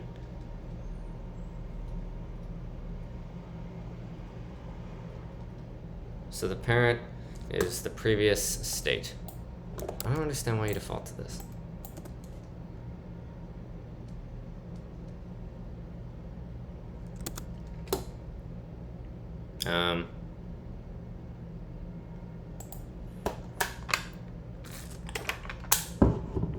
Yeah, that's how you do it. It's like very standard DP with answer restoration. It's just a pain to do because it's like so much.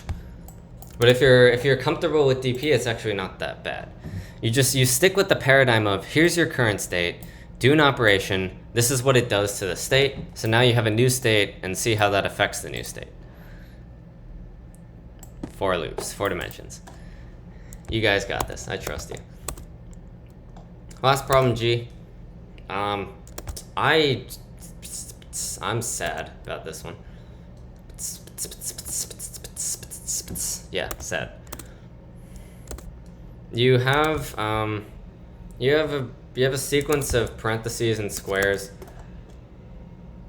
Like for example, like boom, boom, boom, boom, boom, boom, boom, boom.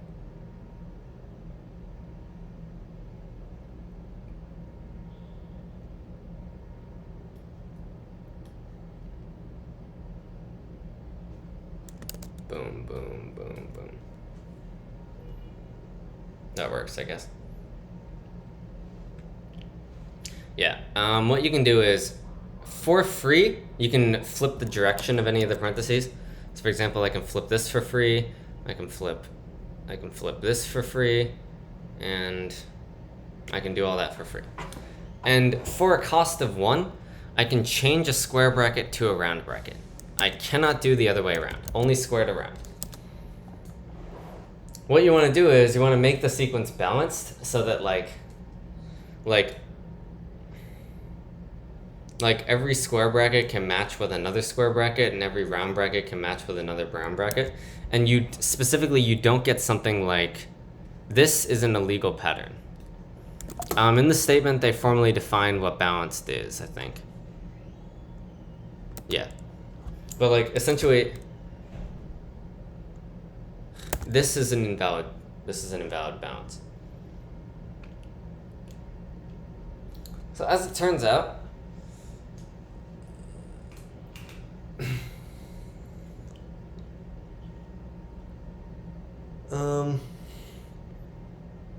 how does this work actually?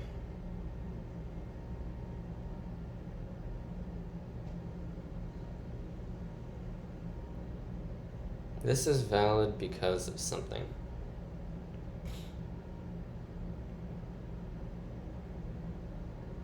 Why is this valid? Wait, this would give 0, wouldn't it? Now I'm confused, as always, again. Oh, yeah, it would. Yeah, totally.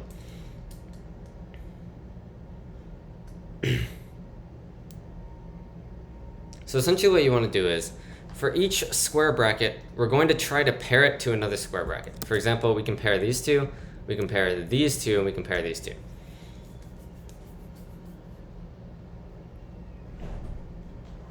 And then the first thing to note is that we can only pair a square bracket with another square bracket on like a different parity. We can only pair a square bracket on even index with an odd index. Because otherwise we'll have like an odd, if they're both even, for example, we'll have an odd number of other brackets inside them. And that's a problem because now we're gonna have some unmatched odd bracket and we're gonna have to match it to something outside, and then we're gonna get this pattern. We're gonna get this pattern pretty much. Or rather, it'll be the other way. It'll be like this. So we don't want that. So between every pair of square brackets, there has to be an even number of values. And then we can guarantee that everything on the inside is respectively paired within itself, and that works. So magically, we can resolve it so that that's the only condition we need. That we need to maximize pairs of even and odd.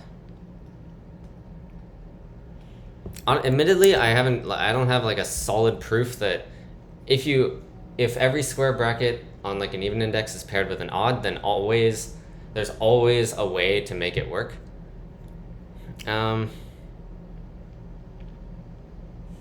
I don't have a solid proof, but I think you can probably reason one out. I just kind of don't want to. So,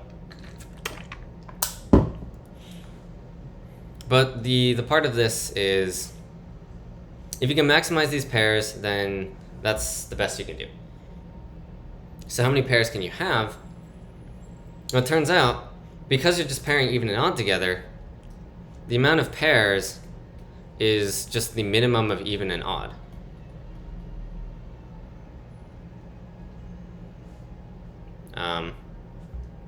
So the amount you have to change is the number of square minus 2 times the minimum of the number on even and the number on odd. Like the number of square brackets on even and the number of square brackets on odd. An equivalent formula is I think, is well, essentially, you can think of this like, without loss of generality, let like even be greater than or equal to odd. Then this is the number of square minus 2 times odd.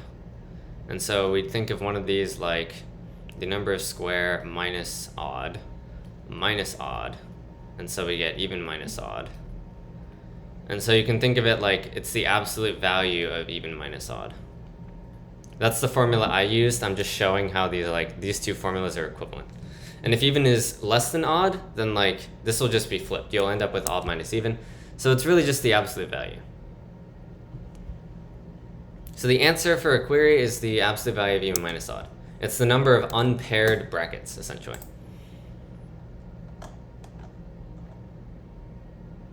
So yeah, that happens.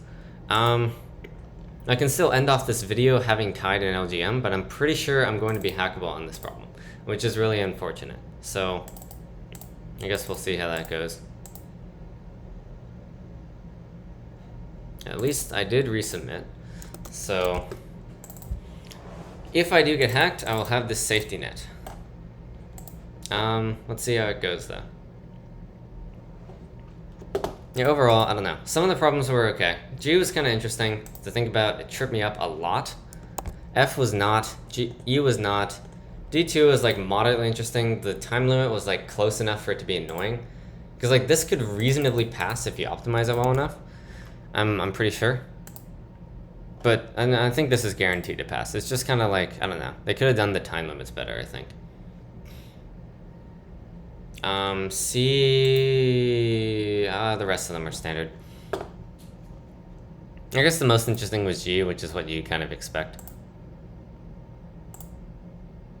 Yeah. I think that's all I got. Hope you enjoyed. Good luck on future endeavors. And goodbye.